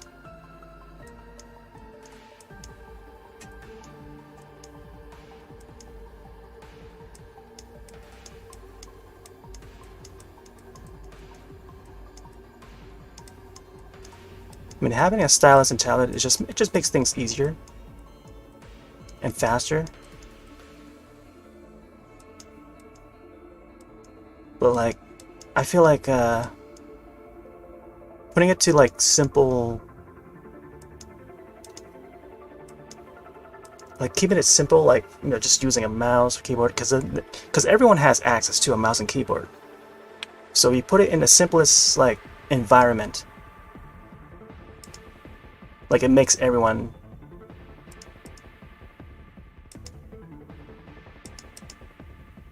have access to it, Like anyone can do it. I feel like anyone can draw, As long as you can make a mark on the canvas, like a single dot, you can make art. I think the rest of it just comes through the imagination.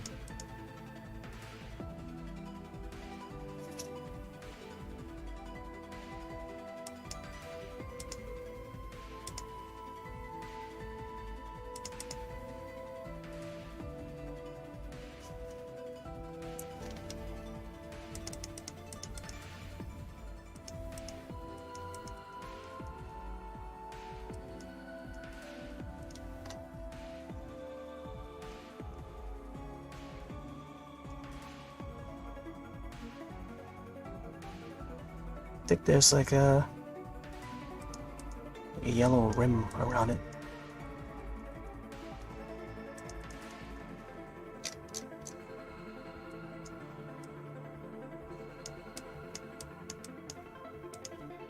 It's a very green yellow.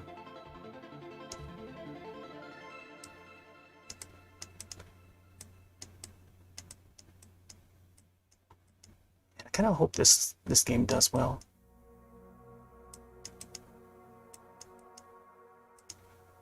I mean, the other notable games that were published by Finji were Night in the Woods, and I think the latest being Shikari. Yeah, Shikari was a good one.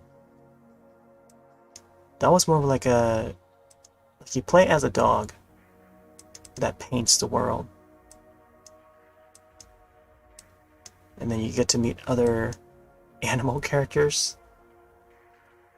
inspired by Animal Crossing and Legend of Zelda as well. So you can get this a little more silvery.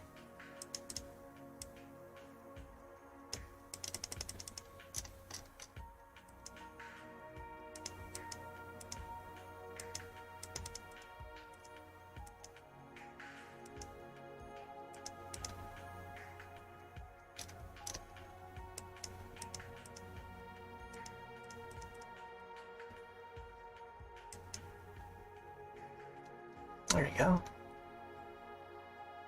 Alright, let's get the green in there.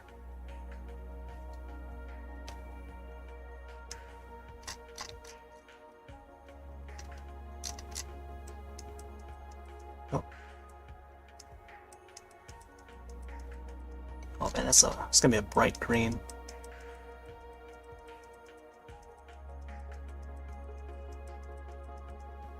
Let's get a more darker green.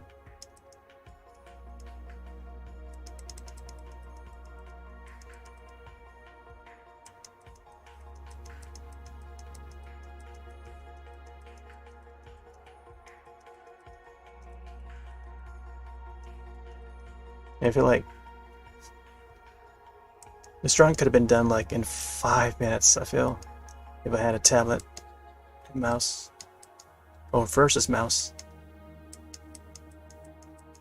Like everything that could be done in an hour with a mouse probably could have been done like in 5 minutes with the tablet and stylus.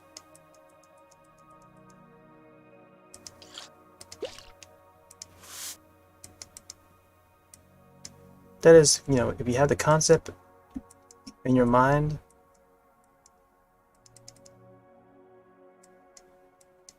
it's pretty much just putting that concept out visually.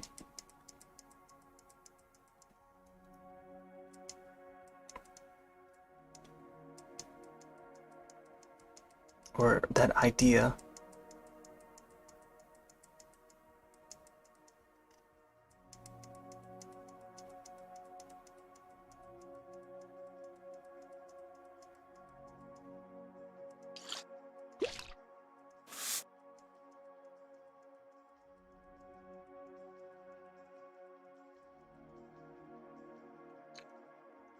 Let's see if we can bring this up a bit.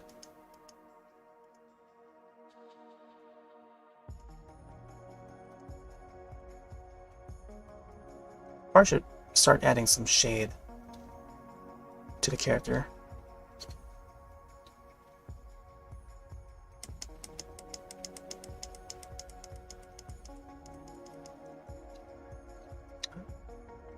Also add the lantern. The lantern is more of a like a darker blue color.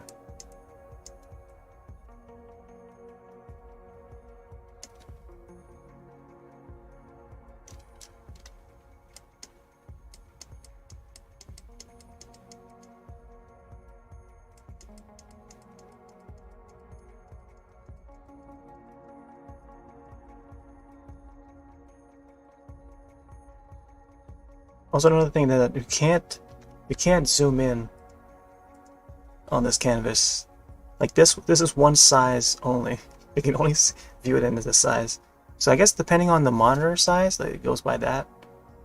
But yeah, you get the full screen and the windowed mode. So I just have a 1080p monitor. And that's the largest I can see it at.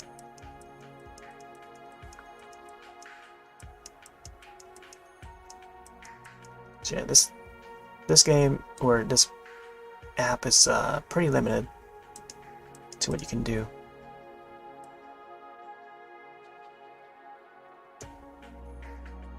All right, let's add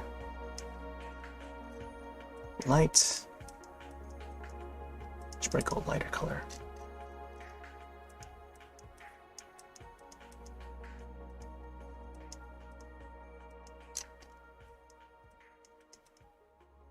Gotta make it look like it's gleaming out a bit, glowing. Is that a lighter color?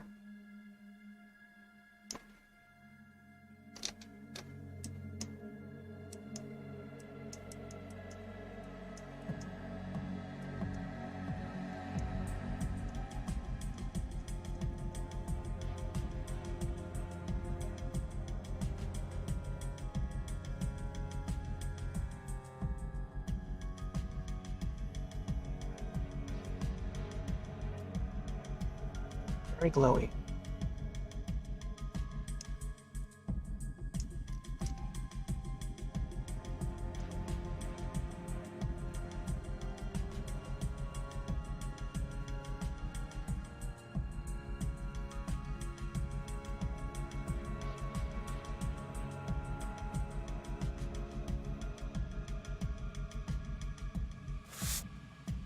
Should be more of this color.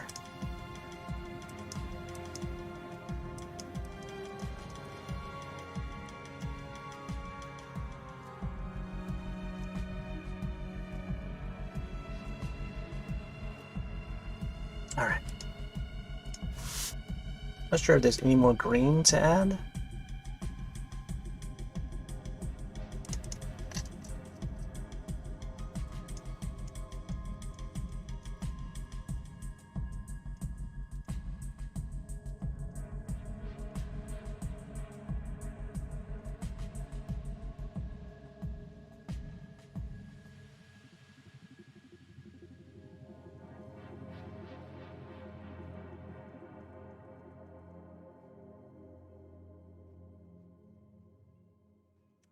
Start adding that pink scarf.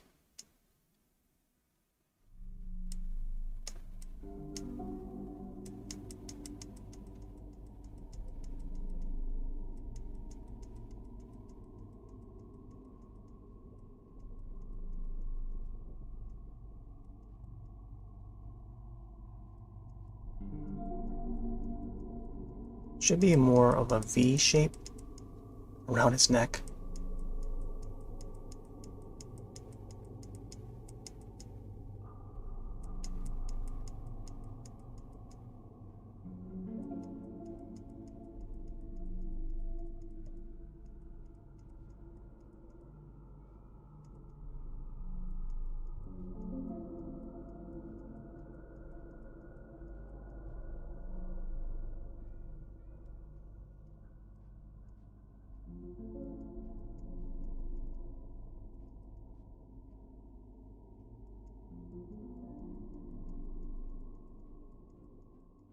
Let's see.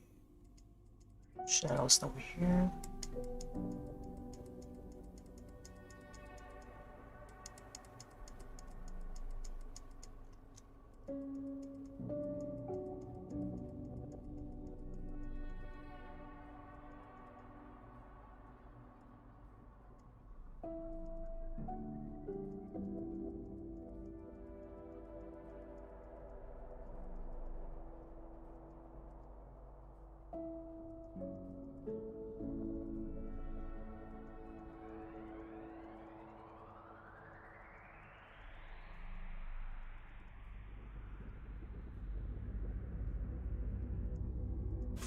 Let's fix the screen up.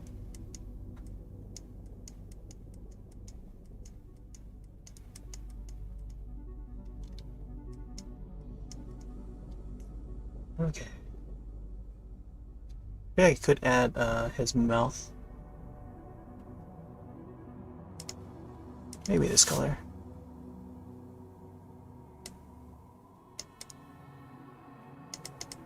There we go. Something like that.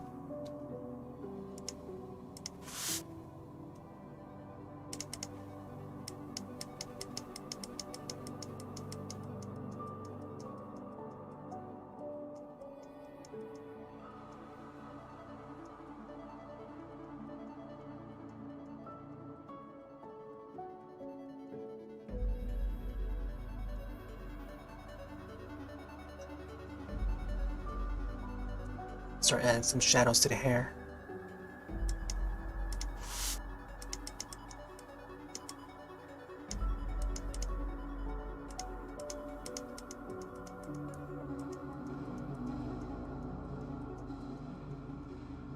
I feel like I should add some like border, borderline around it, entire body or something.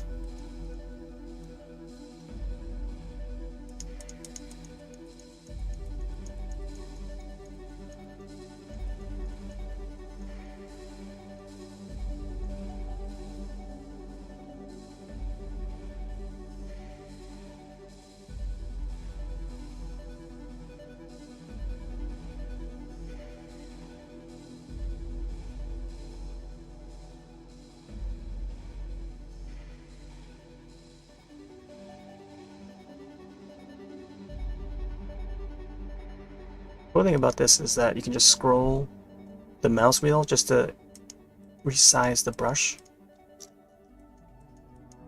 Pretty simple. I think you can probably do that in Photoshop too, but there's an option where you can just make it so that it scrolls the canvas like up and down rather than the brush size. I think with the brush size you can probably just use the mouse wheel to scroll on like there would be a tile or something like that. Not a tile, but like a bar at the top somewhere. Or you can adjust the size. Otherwise, I think left click or right click would allow you to do it. Just a couple clicks away. So you can get a darker orange. I want that burn look.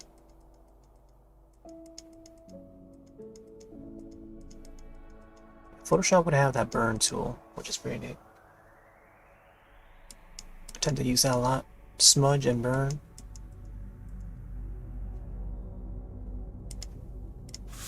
Oh.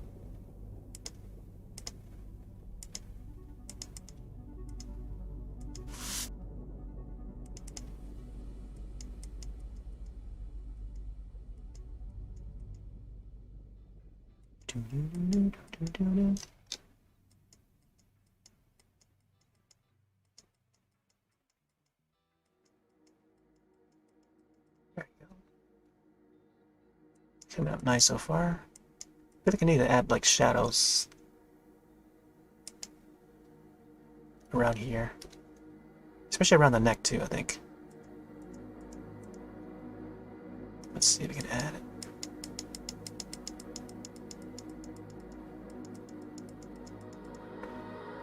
Huh? Please want to see through see-through sword in the game? Oh yeah, yeah, I didn't get to color the sword yet. Hey, that would be pretty cool. See-through weapons. I mean, it kind of reminds me of the Lens of Truth, where there's a lot of invisible stuff, and then you gotta use the Lens of Truth to reveal some of the things that happen in Majora's Mask and Ocarina of Time.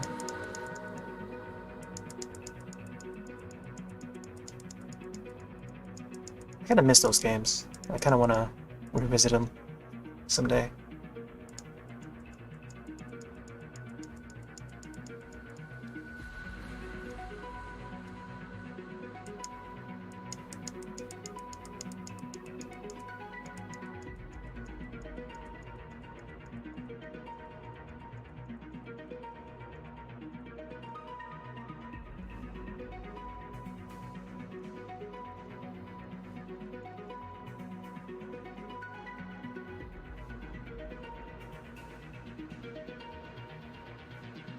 Soundtrack's pretty cool.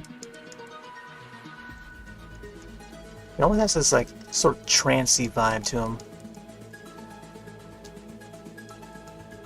It's got a bunch of synths, but like echoey, reverb, very trancey, mystical.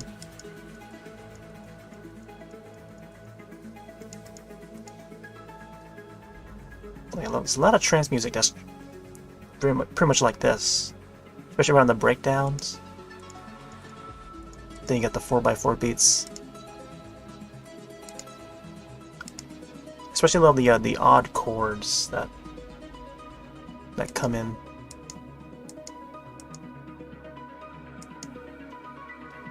Alright, let's see, we get the inwards of the ears.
This will be a little bit more rounded.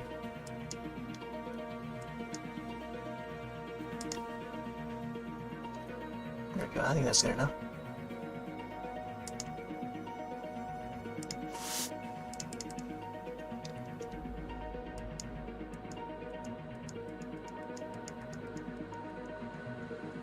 I gotta fill in those whites.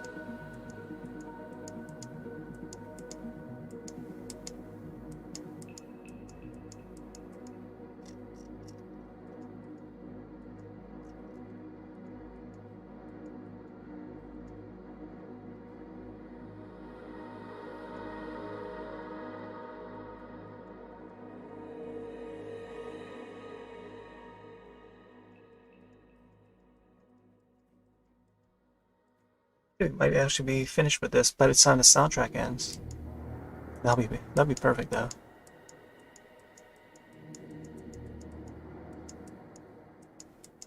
I get to see how long the soundtrack will be.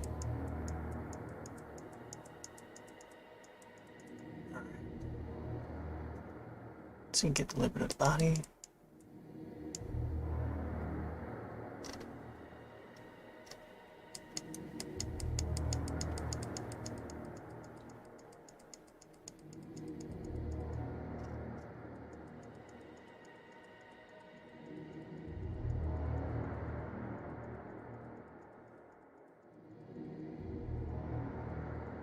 This part needs to be a bit darker.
Hmm.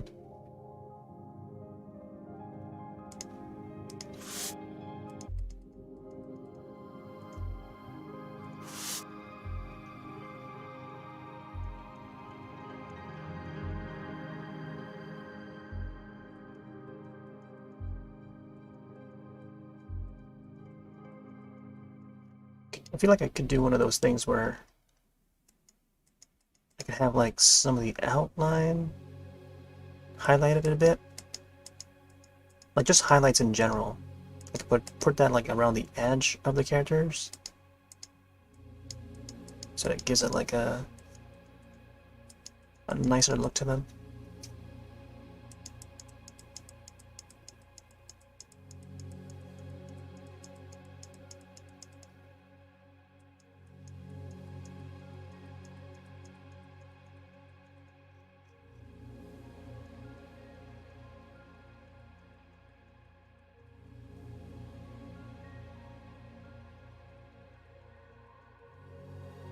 Shade. I think his legs need to have some shade too.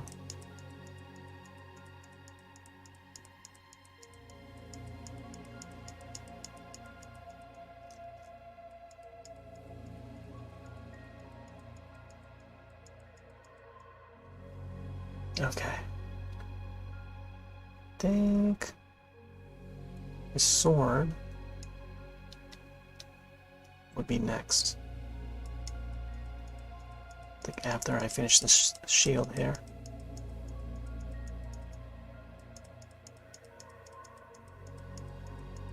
You ever play the game Hyper Light Drifter? Oh, there's a misspelling there. Yeah, I believe you mean Hyper Light, or HLD for short. That's the Kickstarter game. I never got to play it, but that was also another like Zelda-like, where you run around. There's like enemies, top-down view. I think it was isometrical. I think that one was one of the first amongst the many that sort of brought that style back, maybe. It was very fast-paced. Never played it. Don't feel like I intend on playing it.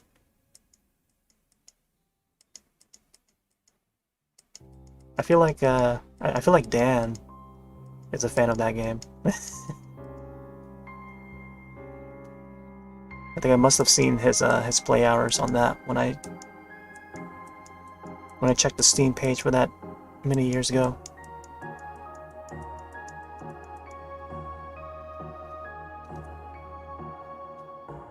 Alright, let's start adding colors to the sword.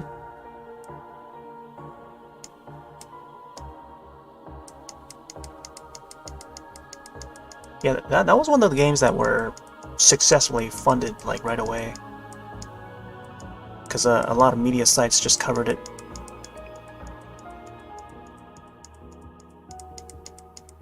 So it was that one. There was Hollow Knight. Hollow Knight was another popular one. That Castlevania one. Which one was it? Bloodstain, I think it was called. And the Mega Man one, or Mighty Number 9. Like all those games that were kickstarted, like they just like became one of the top, fastest, successfully funded projects on Kickstarter. Soundtrack reminds me of the one you're playing. Oh, really? Yeah. It is very similar. Definitely hear the resemblance. I mean, there's a lot of games with soundtracks like these nowadays. I mean,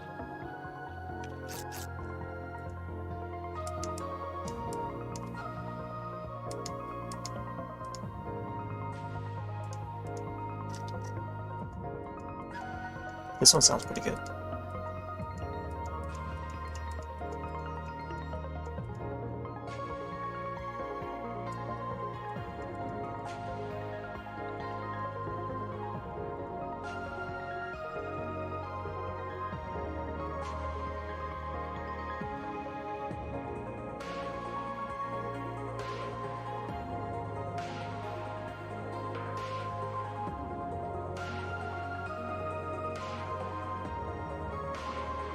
pretty epic.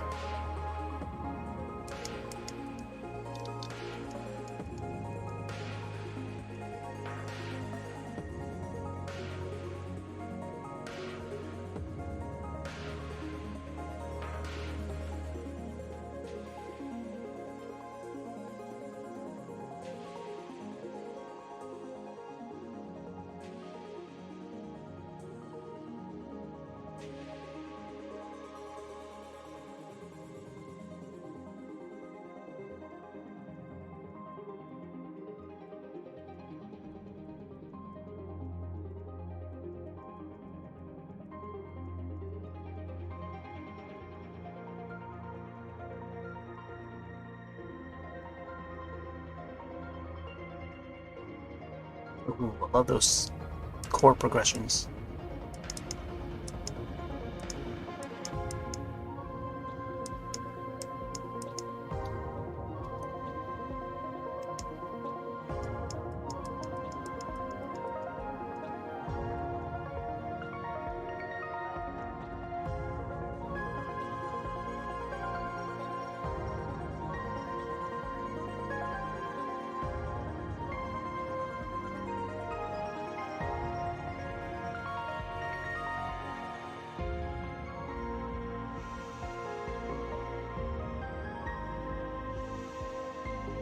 Let's get some more orange in there.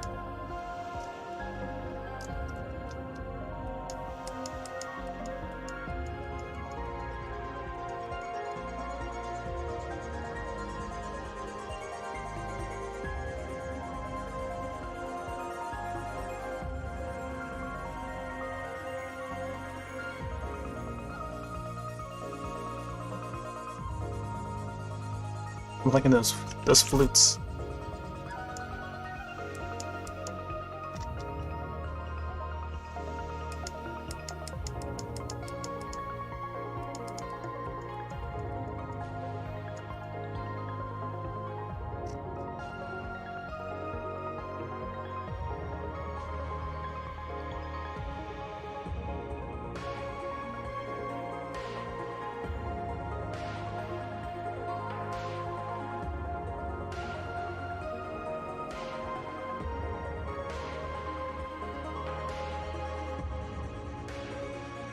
It's gonna be a red gem in the center.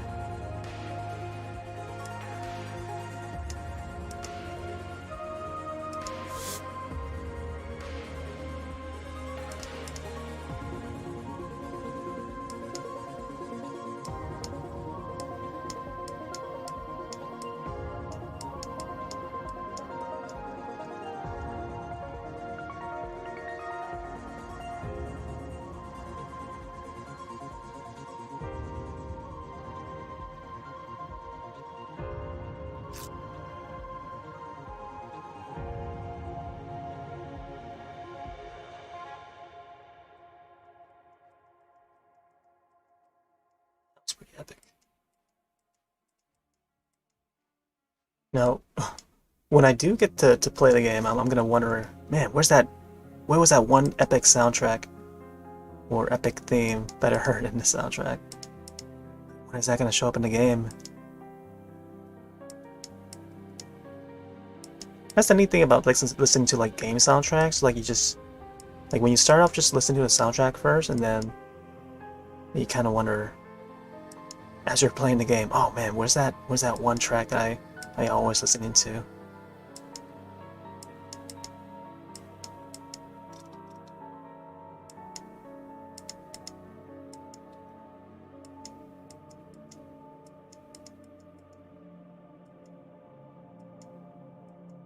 Like there's been games where I've encountered the soundtrack first, but it's never got around to playing the game. I think there was one occasion where I would listen to the soundtrack a lot first, and by the time the game comes out, then I'll be looking for that song within the game. So I think Mad World, the Wii game, the beat 'em up game that came out on Wii, that was one of the occasions where I would listen to the soundtrack first, because there were a couple songs that was released to promote the game. It was mostly like hip hop and stuff on that soundtrack. But yeah, some of those songs do appear in that game. I feel like I need to replay that game someday.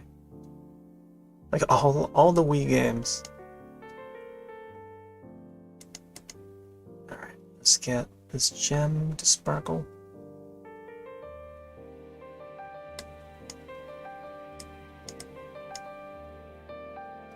There we go. Oh, we should probably add one over here. Can't miss out on this one.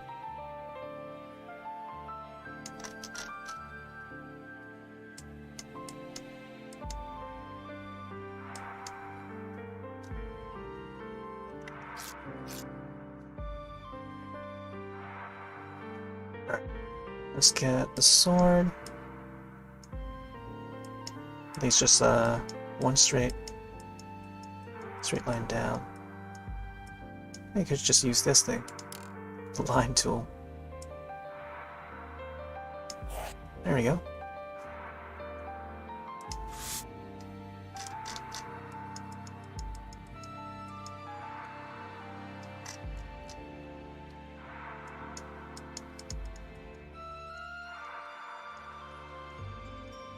Well, it also reminds me of another, there was a Netflix show, animated series that I saw. I think it was just called Brave.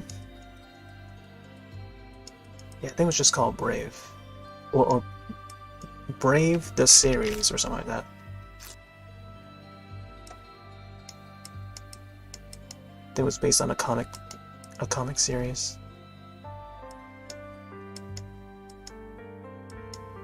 But it's got a fantasy theme to it with like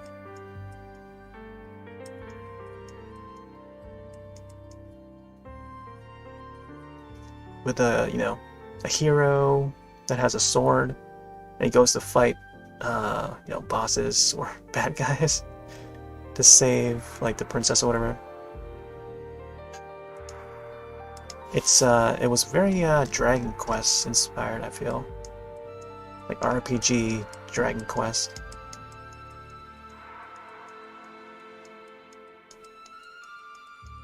But it only had like one season. Kinda want there to be more, because I don't know, it's a pretty decent, simple story. With some unique looking characters.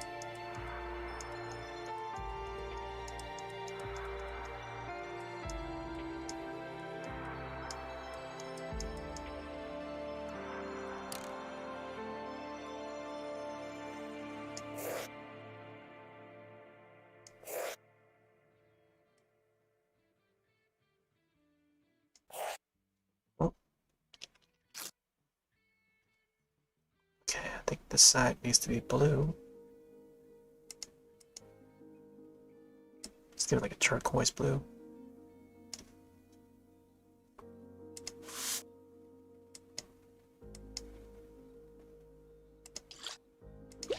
Whoa.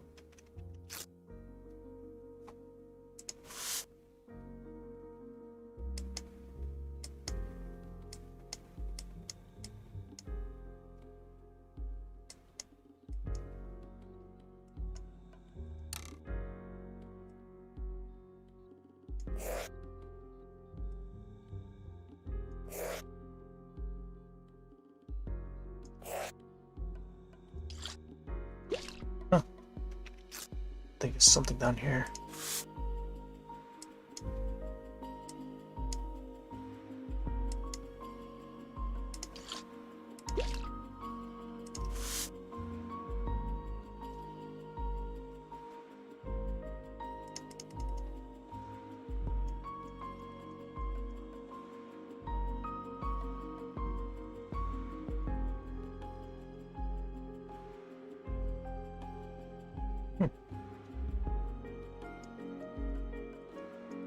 We should make this part a little more bluish or something.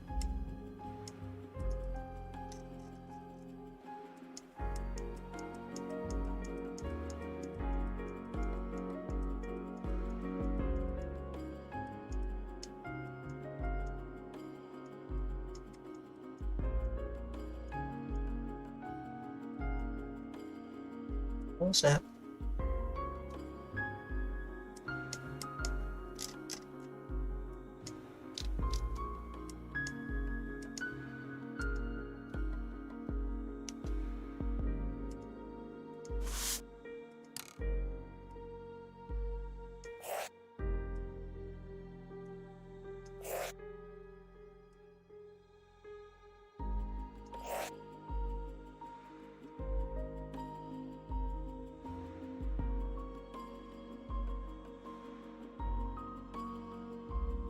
Curve down a little more, slanted. Make it sharper.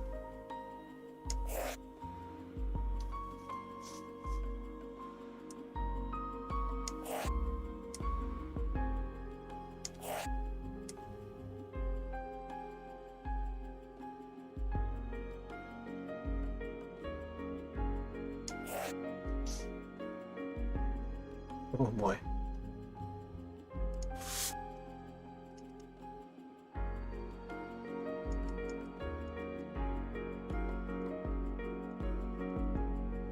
Yeah, I think this is how he holds the sword up. Just hold it by the tip of the sword, the handle.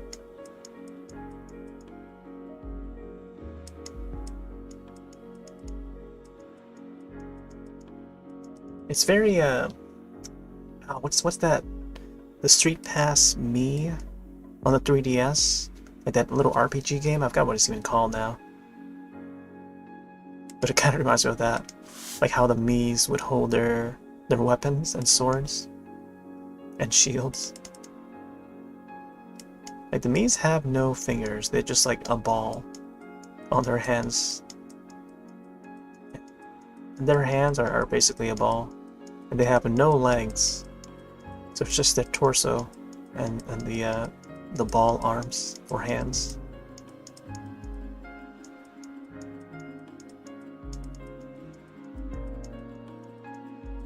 I took a look at some of the screenshots, like as I was searching for any or all Mii hats that were ever available in the Super Smash Bros. Ultimates, just to see what was out there. Or what's still out there. And then I saw some screenshots of Miitomo, which I think was originally a 3DS game or something. And then I think Nintendo came out with a mobile version or something. Never got to play it.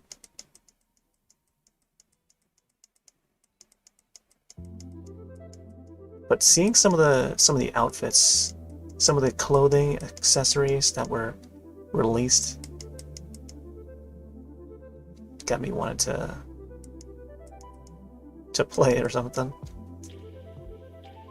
I'm not too interested in it, but yeah, I don't know. Now looking back at it, it's like, wow, seems pretty fun. And it seems like it's like more of an extension of that RPG that's on the 3DS. Like, it seems like that. Let's see if we get some more highlights on the sword here. Oh.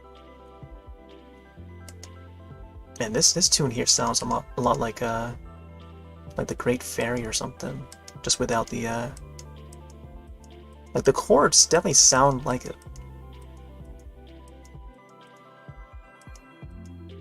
Like the bass line, it's like very similar. See,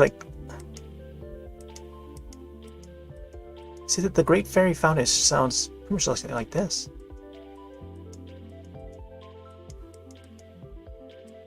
Man, I would play my my Zelda remix right now. It would almost sound like it. Tomodachi Life was, oh yeah, that was what it's called, Tomodachi Life, not Miitomo. I think Miitomo's just the later version of it or something.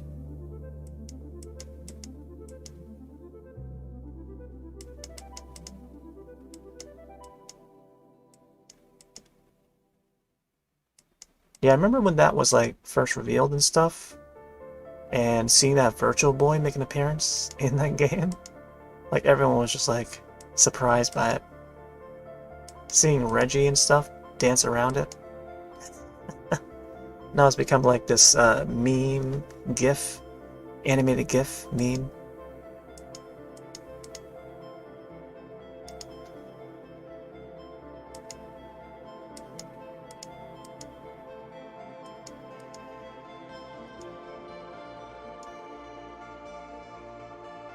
Okay, let's see. I need to clean up the character a bit.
And I reminded that I still need to finish those puzzle pieces. I think it's called Puzzle Swap on the 3DS. Hopefully when I get to PAX East, I'll be able to complete those. I think I needed like one more. I don't know if they release any more of those puzzles, because they haven't been putting out games on a 3DS. Puzzle Swap Adventures. Sadly, they never did anything like that for the Switch. I don't think Switch is capable.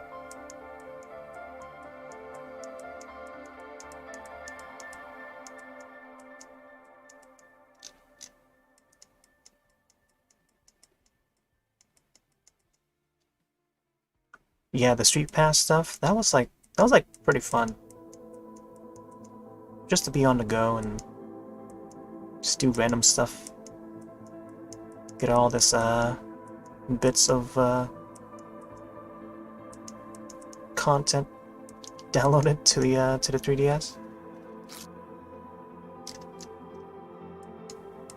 I think it also acts as a way. There's like a Wi-Fi hotspot or something like at McDonald's. Like if you stop at a McDonald's with like hotspot and you connect your 3DS to it, it would download updates for your Wii system or Wii U even. So by the time you get back home, I think it would upgrade or update the Wii U that way. Kind of a weird process, but I think like other companies did it too. Like Microsoft does that sort of thing with Windows 10 or whatever. So just like download the updates on whatever machine you're using, a laptop or something, and then if you were to connect with your other computer, it would just like auto update it through those update files. It's odd. But it's like it's just their way of like keeping devices up to date. Let's see, let's add some shadows to the ground.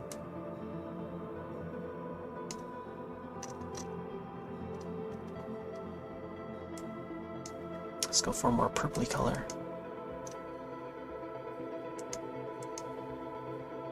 Not sure how I'm gonna do this.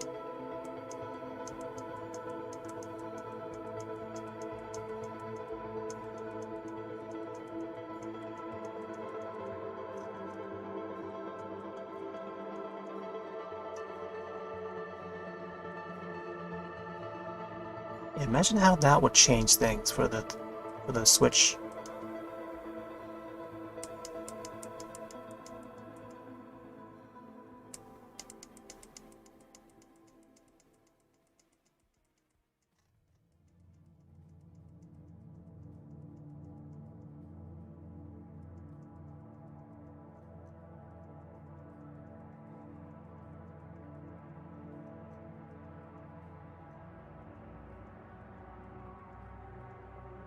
it will probably like introduce more puzzles for the Switch. More for us to solve. Not sure I want shadows underneath the skull though. Nope, that's as far as I can go. Save that.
Alright, yeah.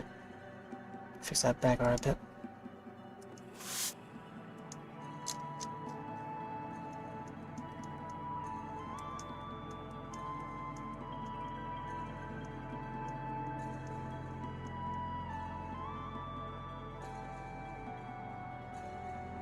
Just gonna add some more shade to the woods.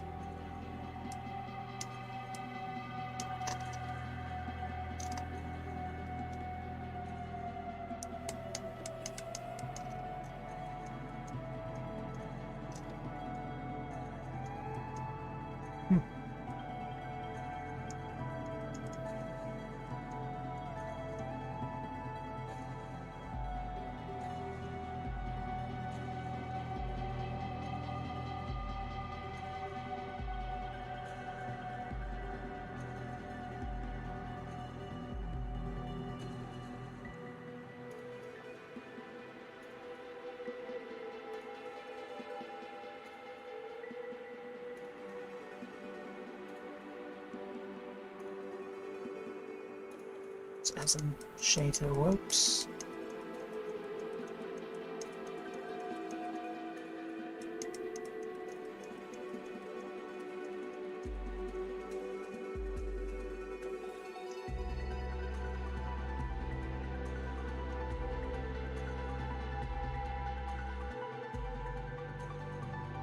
Oh, and starting adding that baseline.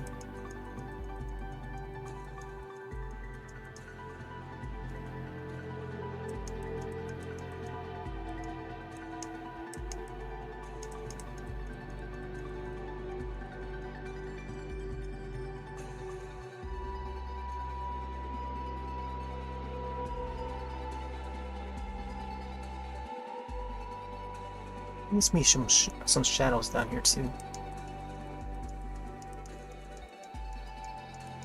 Some light shadows.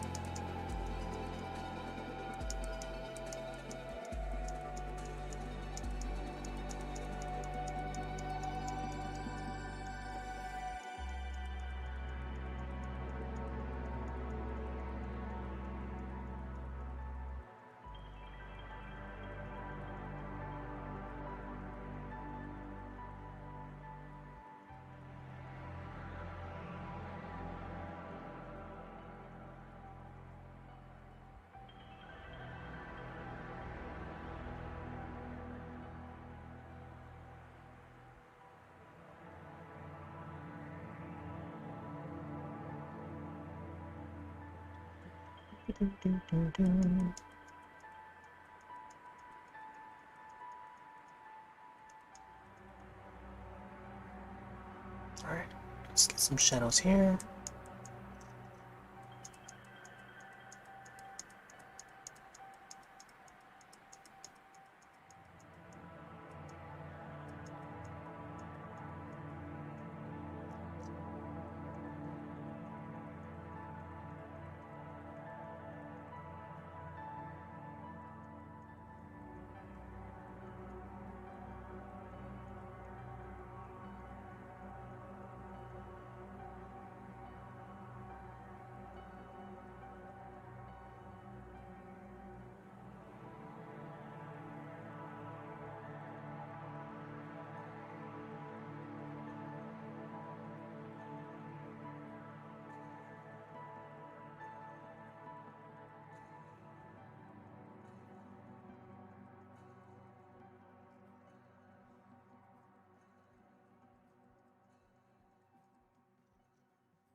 Definitely adding shadows to this gives it a little bit more depth. Shadows take a while to get done right. And the darker some of the colors are, the more it would stand out. I think without the shadows, it gives it more of a simplistic, minimalistic look to it.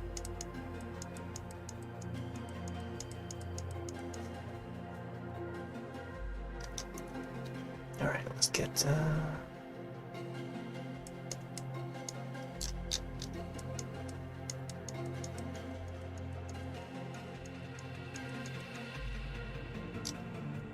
Let's get this outline.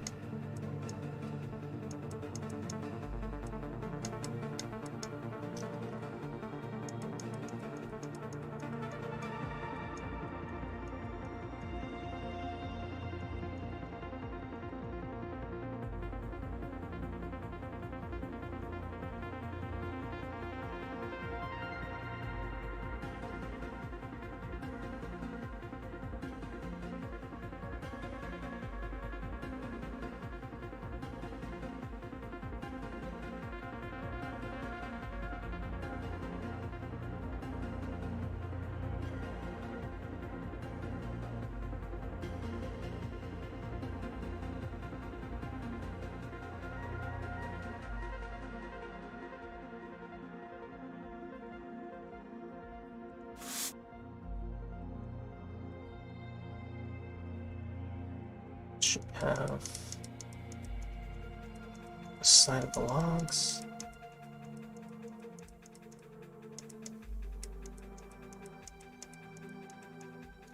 Not sure which one does this connect to.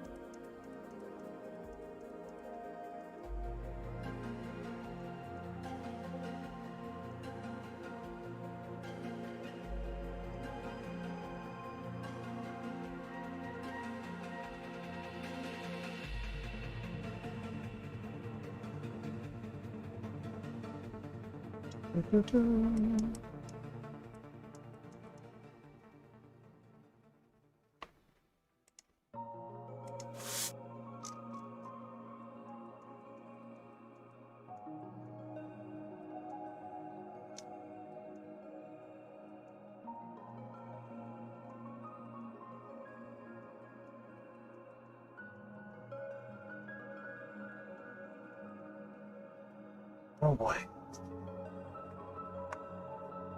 Gotta stretch. Alright. Let's add a little bit more shadows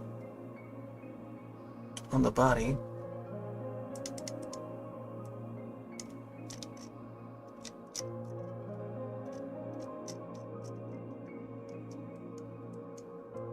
Light shadows.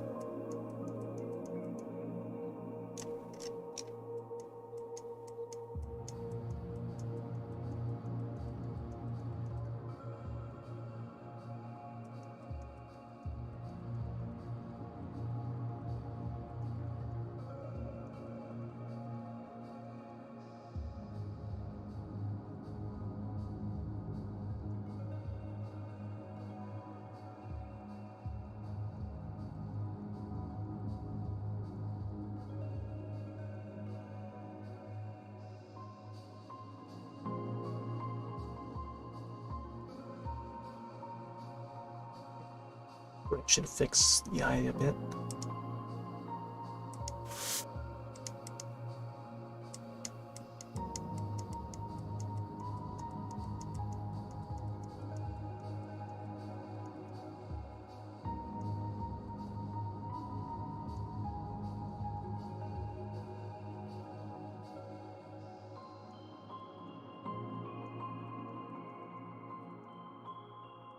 Should probably make the eye like more. Add some spark to the eye or something. That little gleam.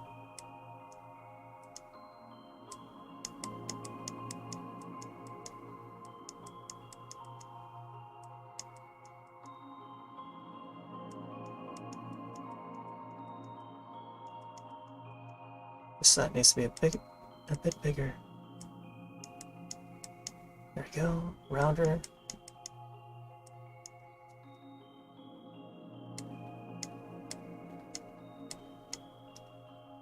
Same thing with the nose. I feel like the nose would be a little bit more wider.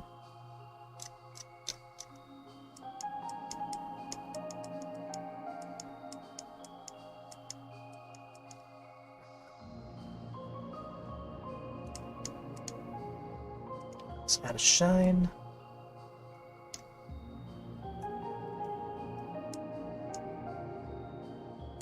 Yep, just one little dot. Beady eyes.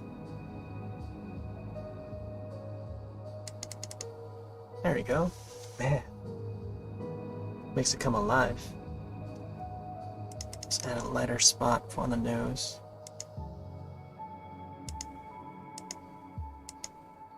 There we go. Man. See, Tony looks like an Animal Crossing character, but not quite. It's from a different game. Totally different game. Alright. Let's get the scarf to come in a little bit.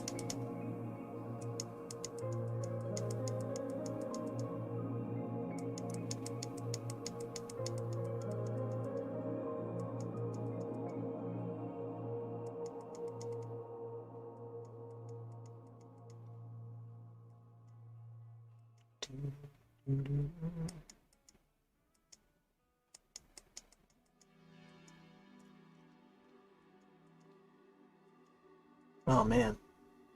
It's hard to believe it's already like Saint Patrick's Day. Saint Patrick's came by so quickly.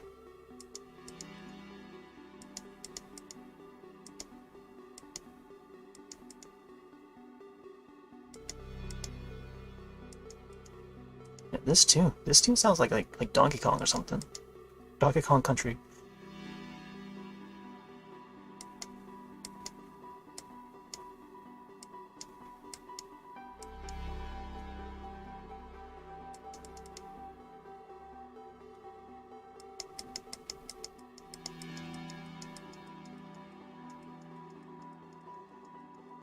A little bit of fez in there. I can hear the fez.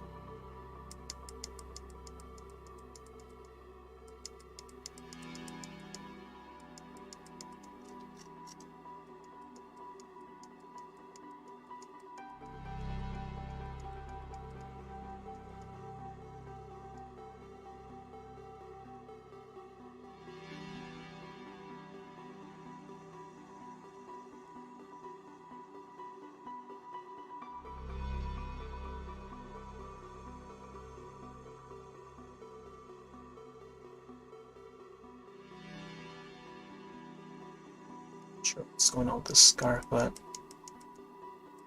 I'll give it some shadow underneath.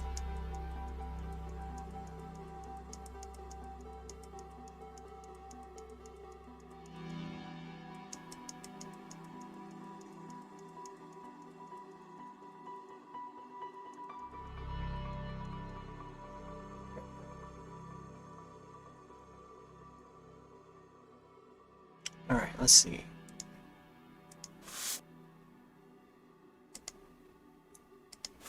Should go for more turquoise color. Transparent.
Darker purple. Whoa. Thinning it out.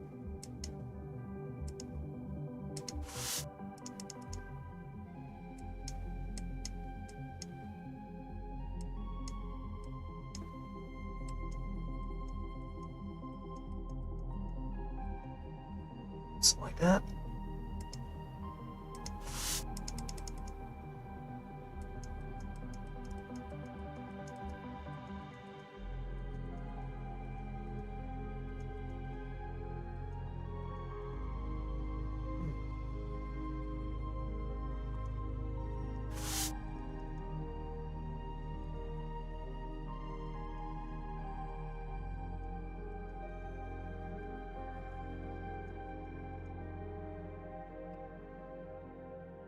Feels like there's like smoke coming out of the lamp. Not sure I want to make it like that. Let's go back and color some of these.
Make it a little more easier.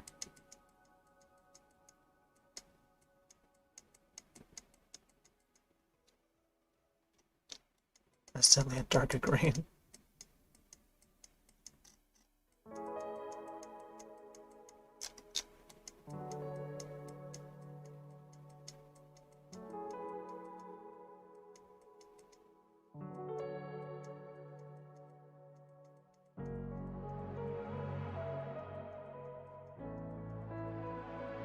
Man, those pads.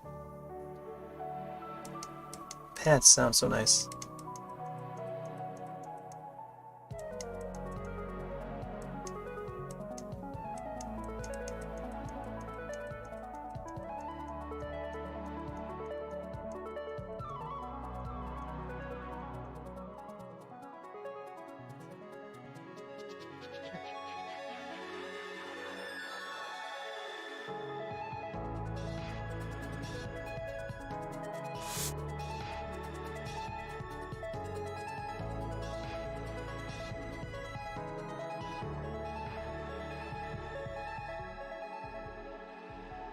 I feel like I should add some more shadows over here.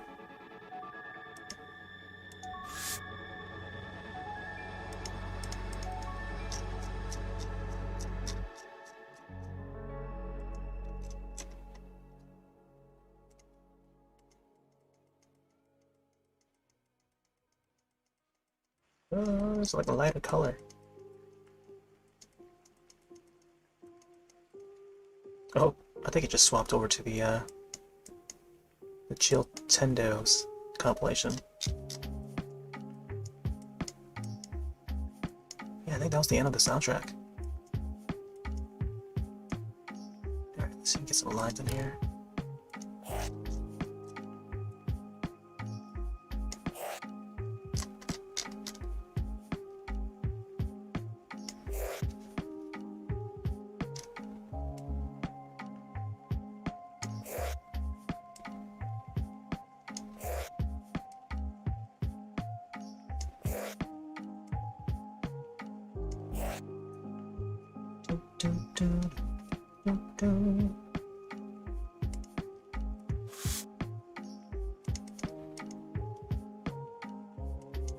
Alright, let's get some darker colors on the wall.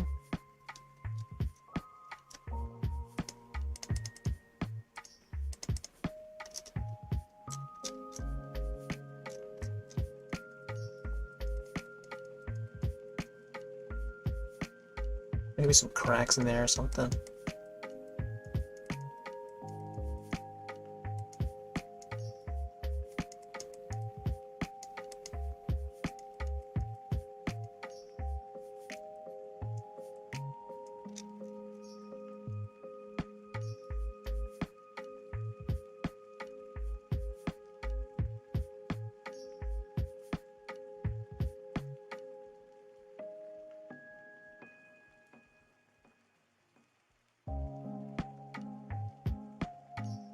And maybe other shades of purple, blues.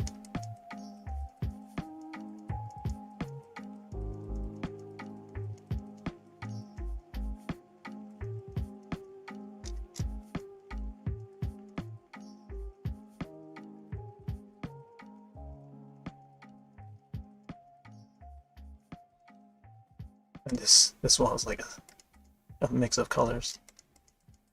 Or at least it's gonna be slightly more so than these. Oh.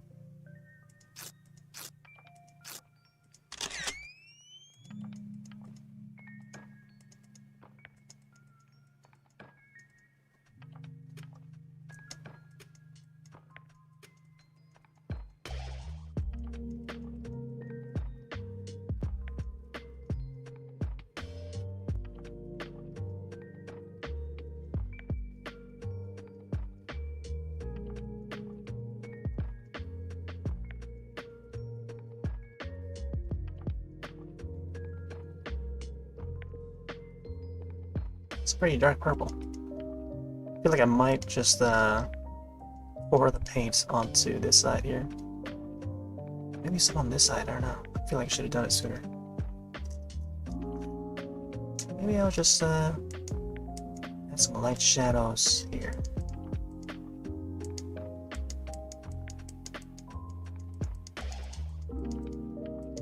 Just to give it some texture.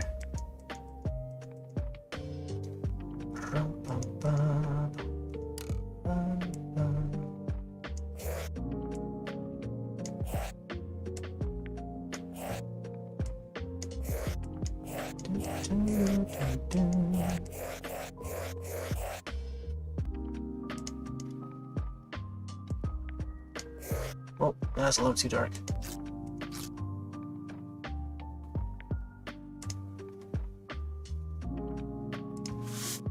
Let's get some over here. Whoa.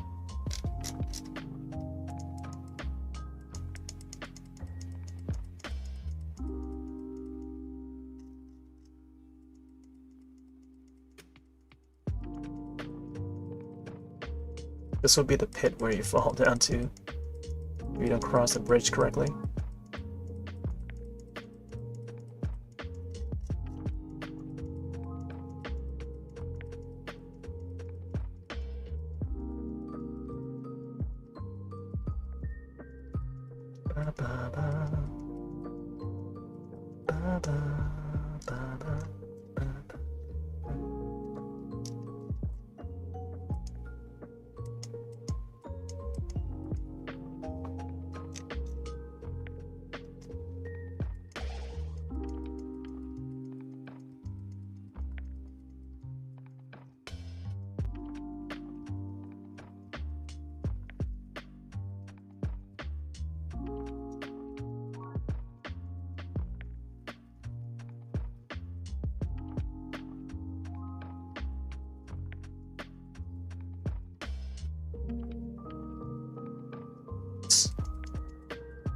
Fox's hairs.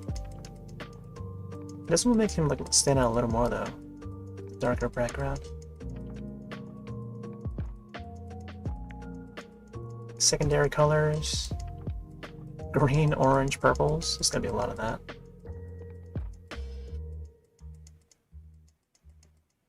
Certainly a unique mix of colors.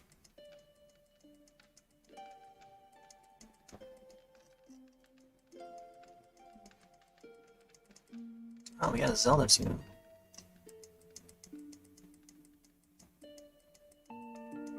Yeah, this is the Great Fairies Fountain. It has the same bass line. One of the tunes in Tunic.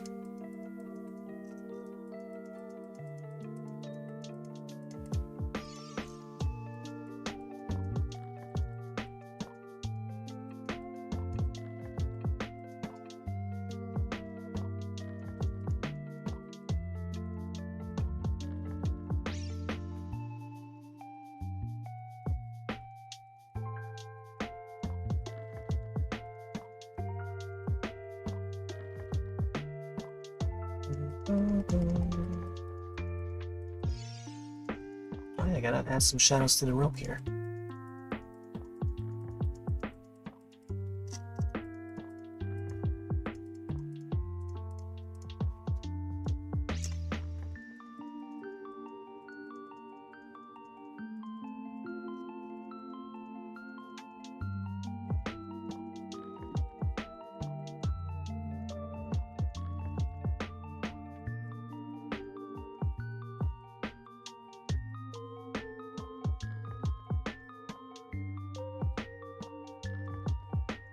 It's over here.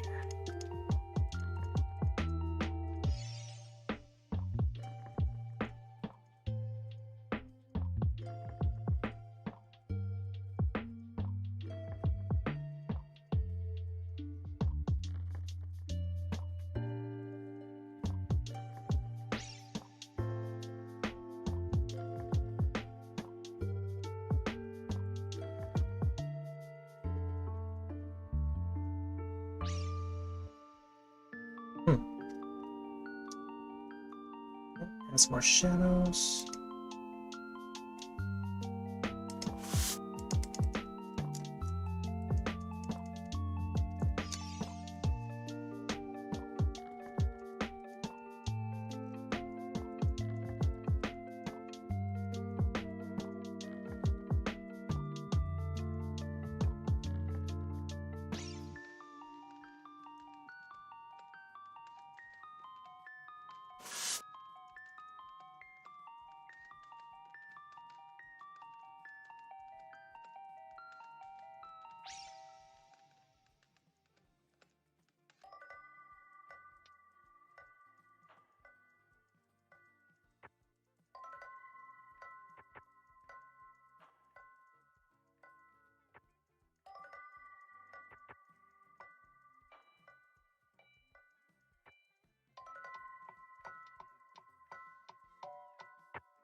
Not sure if I want to add any highlights.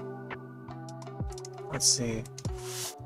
could add a tiny bit to the face.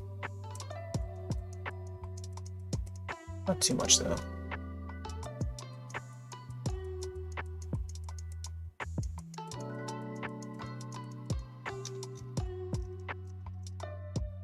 I think his hair should be a different color. Like maybe more reddish color?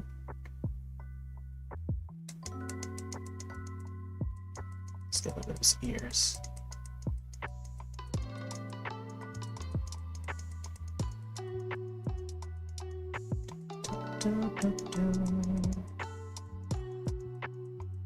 Yeah, let's get his hair.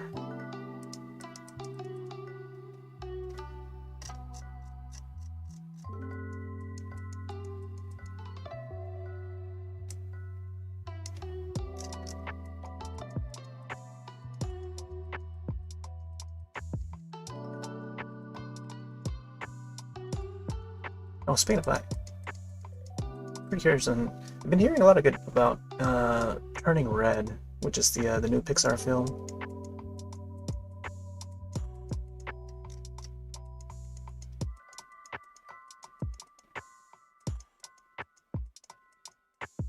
Mostly good. I hear like folks on Twitter, just like parents are complaining about it. For some odd reason.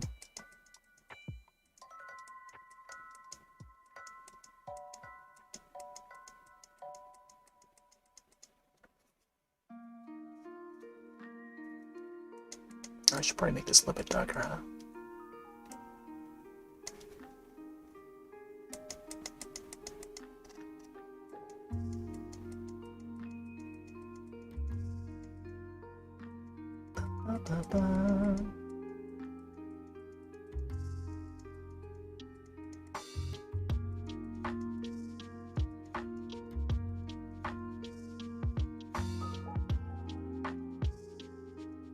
Getting that red in.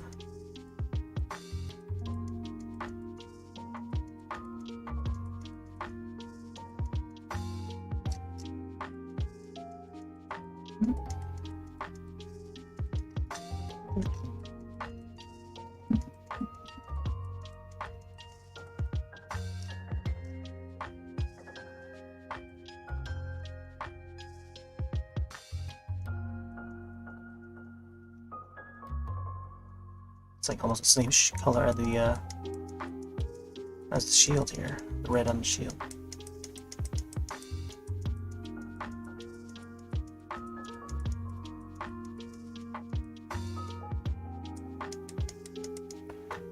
Okay.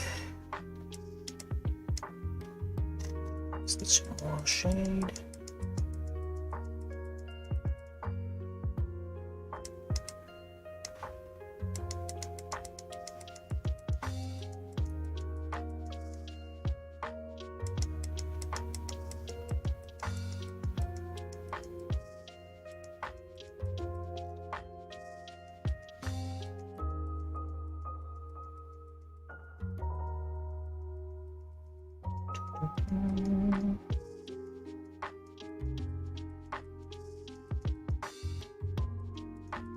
Wow.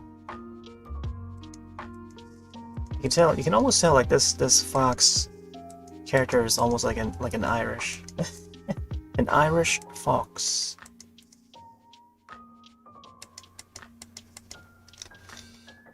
Alright. Let's get some more shade on our ears. I think we're almost home.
Oh man.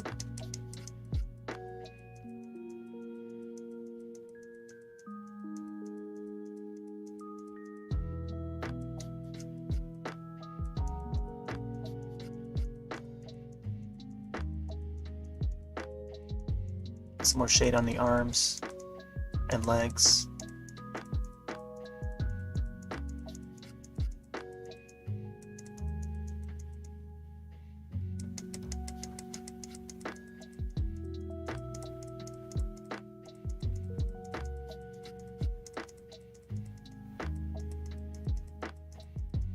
There we go. Alright. I'm gonna add some shadows here on the green. Should almost be set.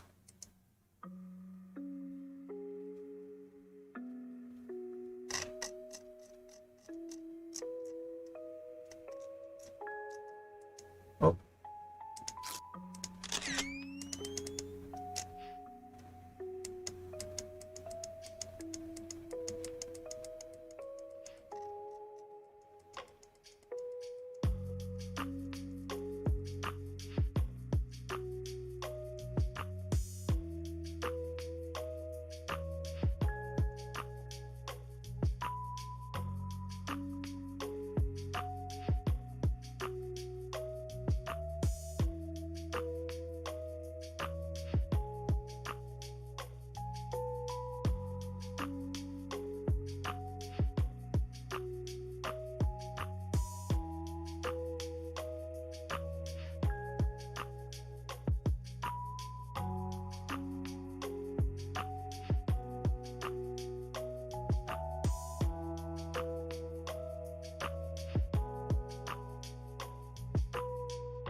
I should add some more shadows over here for the grass. Alright, let's do that. Just tiny shadows.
Alright, this is good.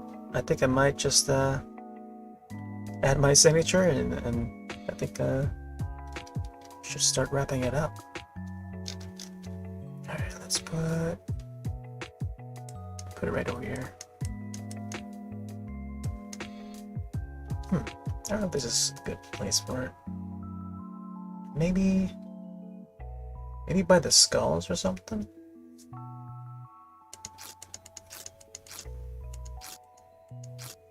Or maybe like right over here or something. I feel like I need to add like another flower right here. Yeah, let's do that. Let's add another flower.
Each flower needs to have its own shadow.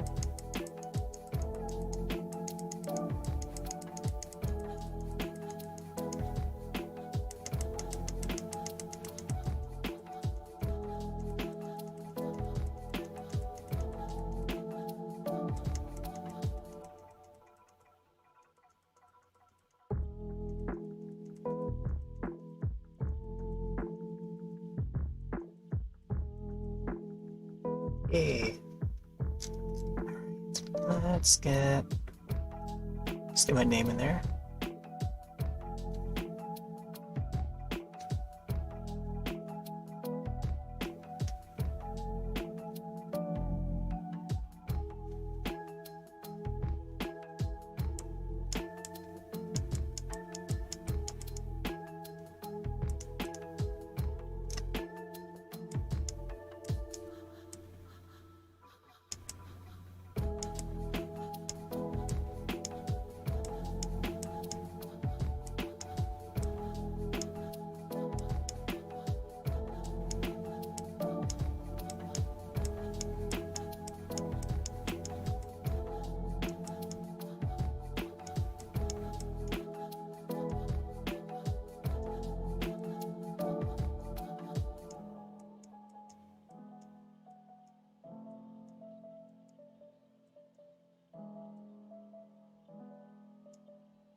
Try out the numbers.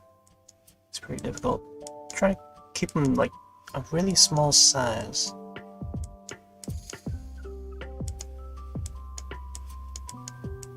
It's pretty difficult. There we go.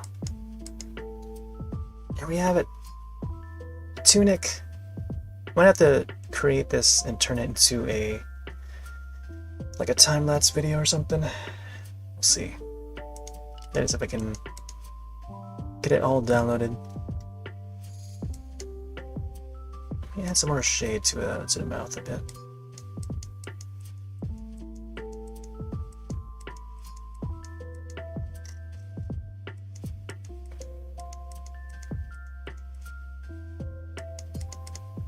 There we go. There's something missing. I don't know. I could add some more sparkles to like the gem parts or something. I think where it is fine. I'm just gonna add some more shades underneath his face.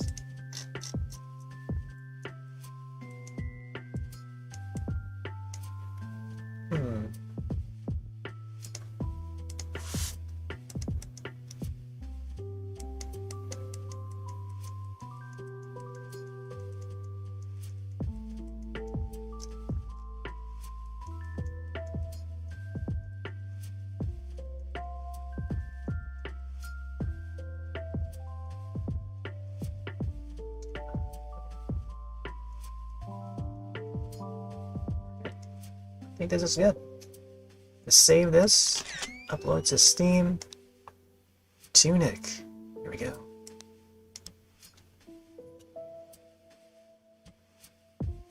Uploading. I'm gonna let it do its thing. Alright. So I think I'm just gonna leave it on the screen for a few minutes while I close the shop. So yeah, thanks all for dropping on by. Tunic, new indie game from Finji Co. on Steam and Xbox, Epic Games, Xbox and PC. Yep. Yeah, this is it for me tonight.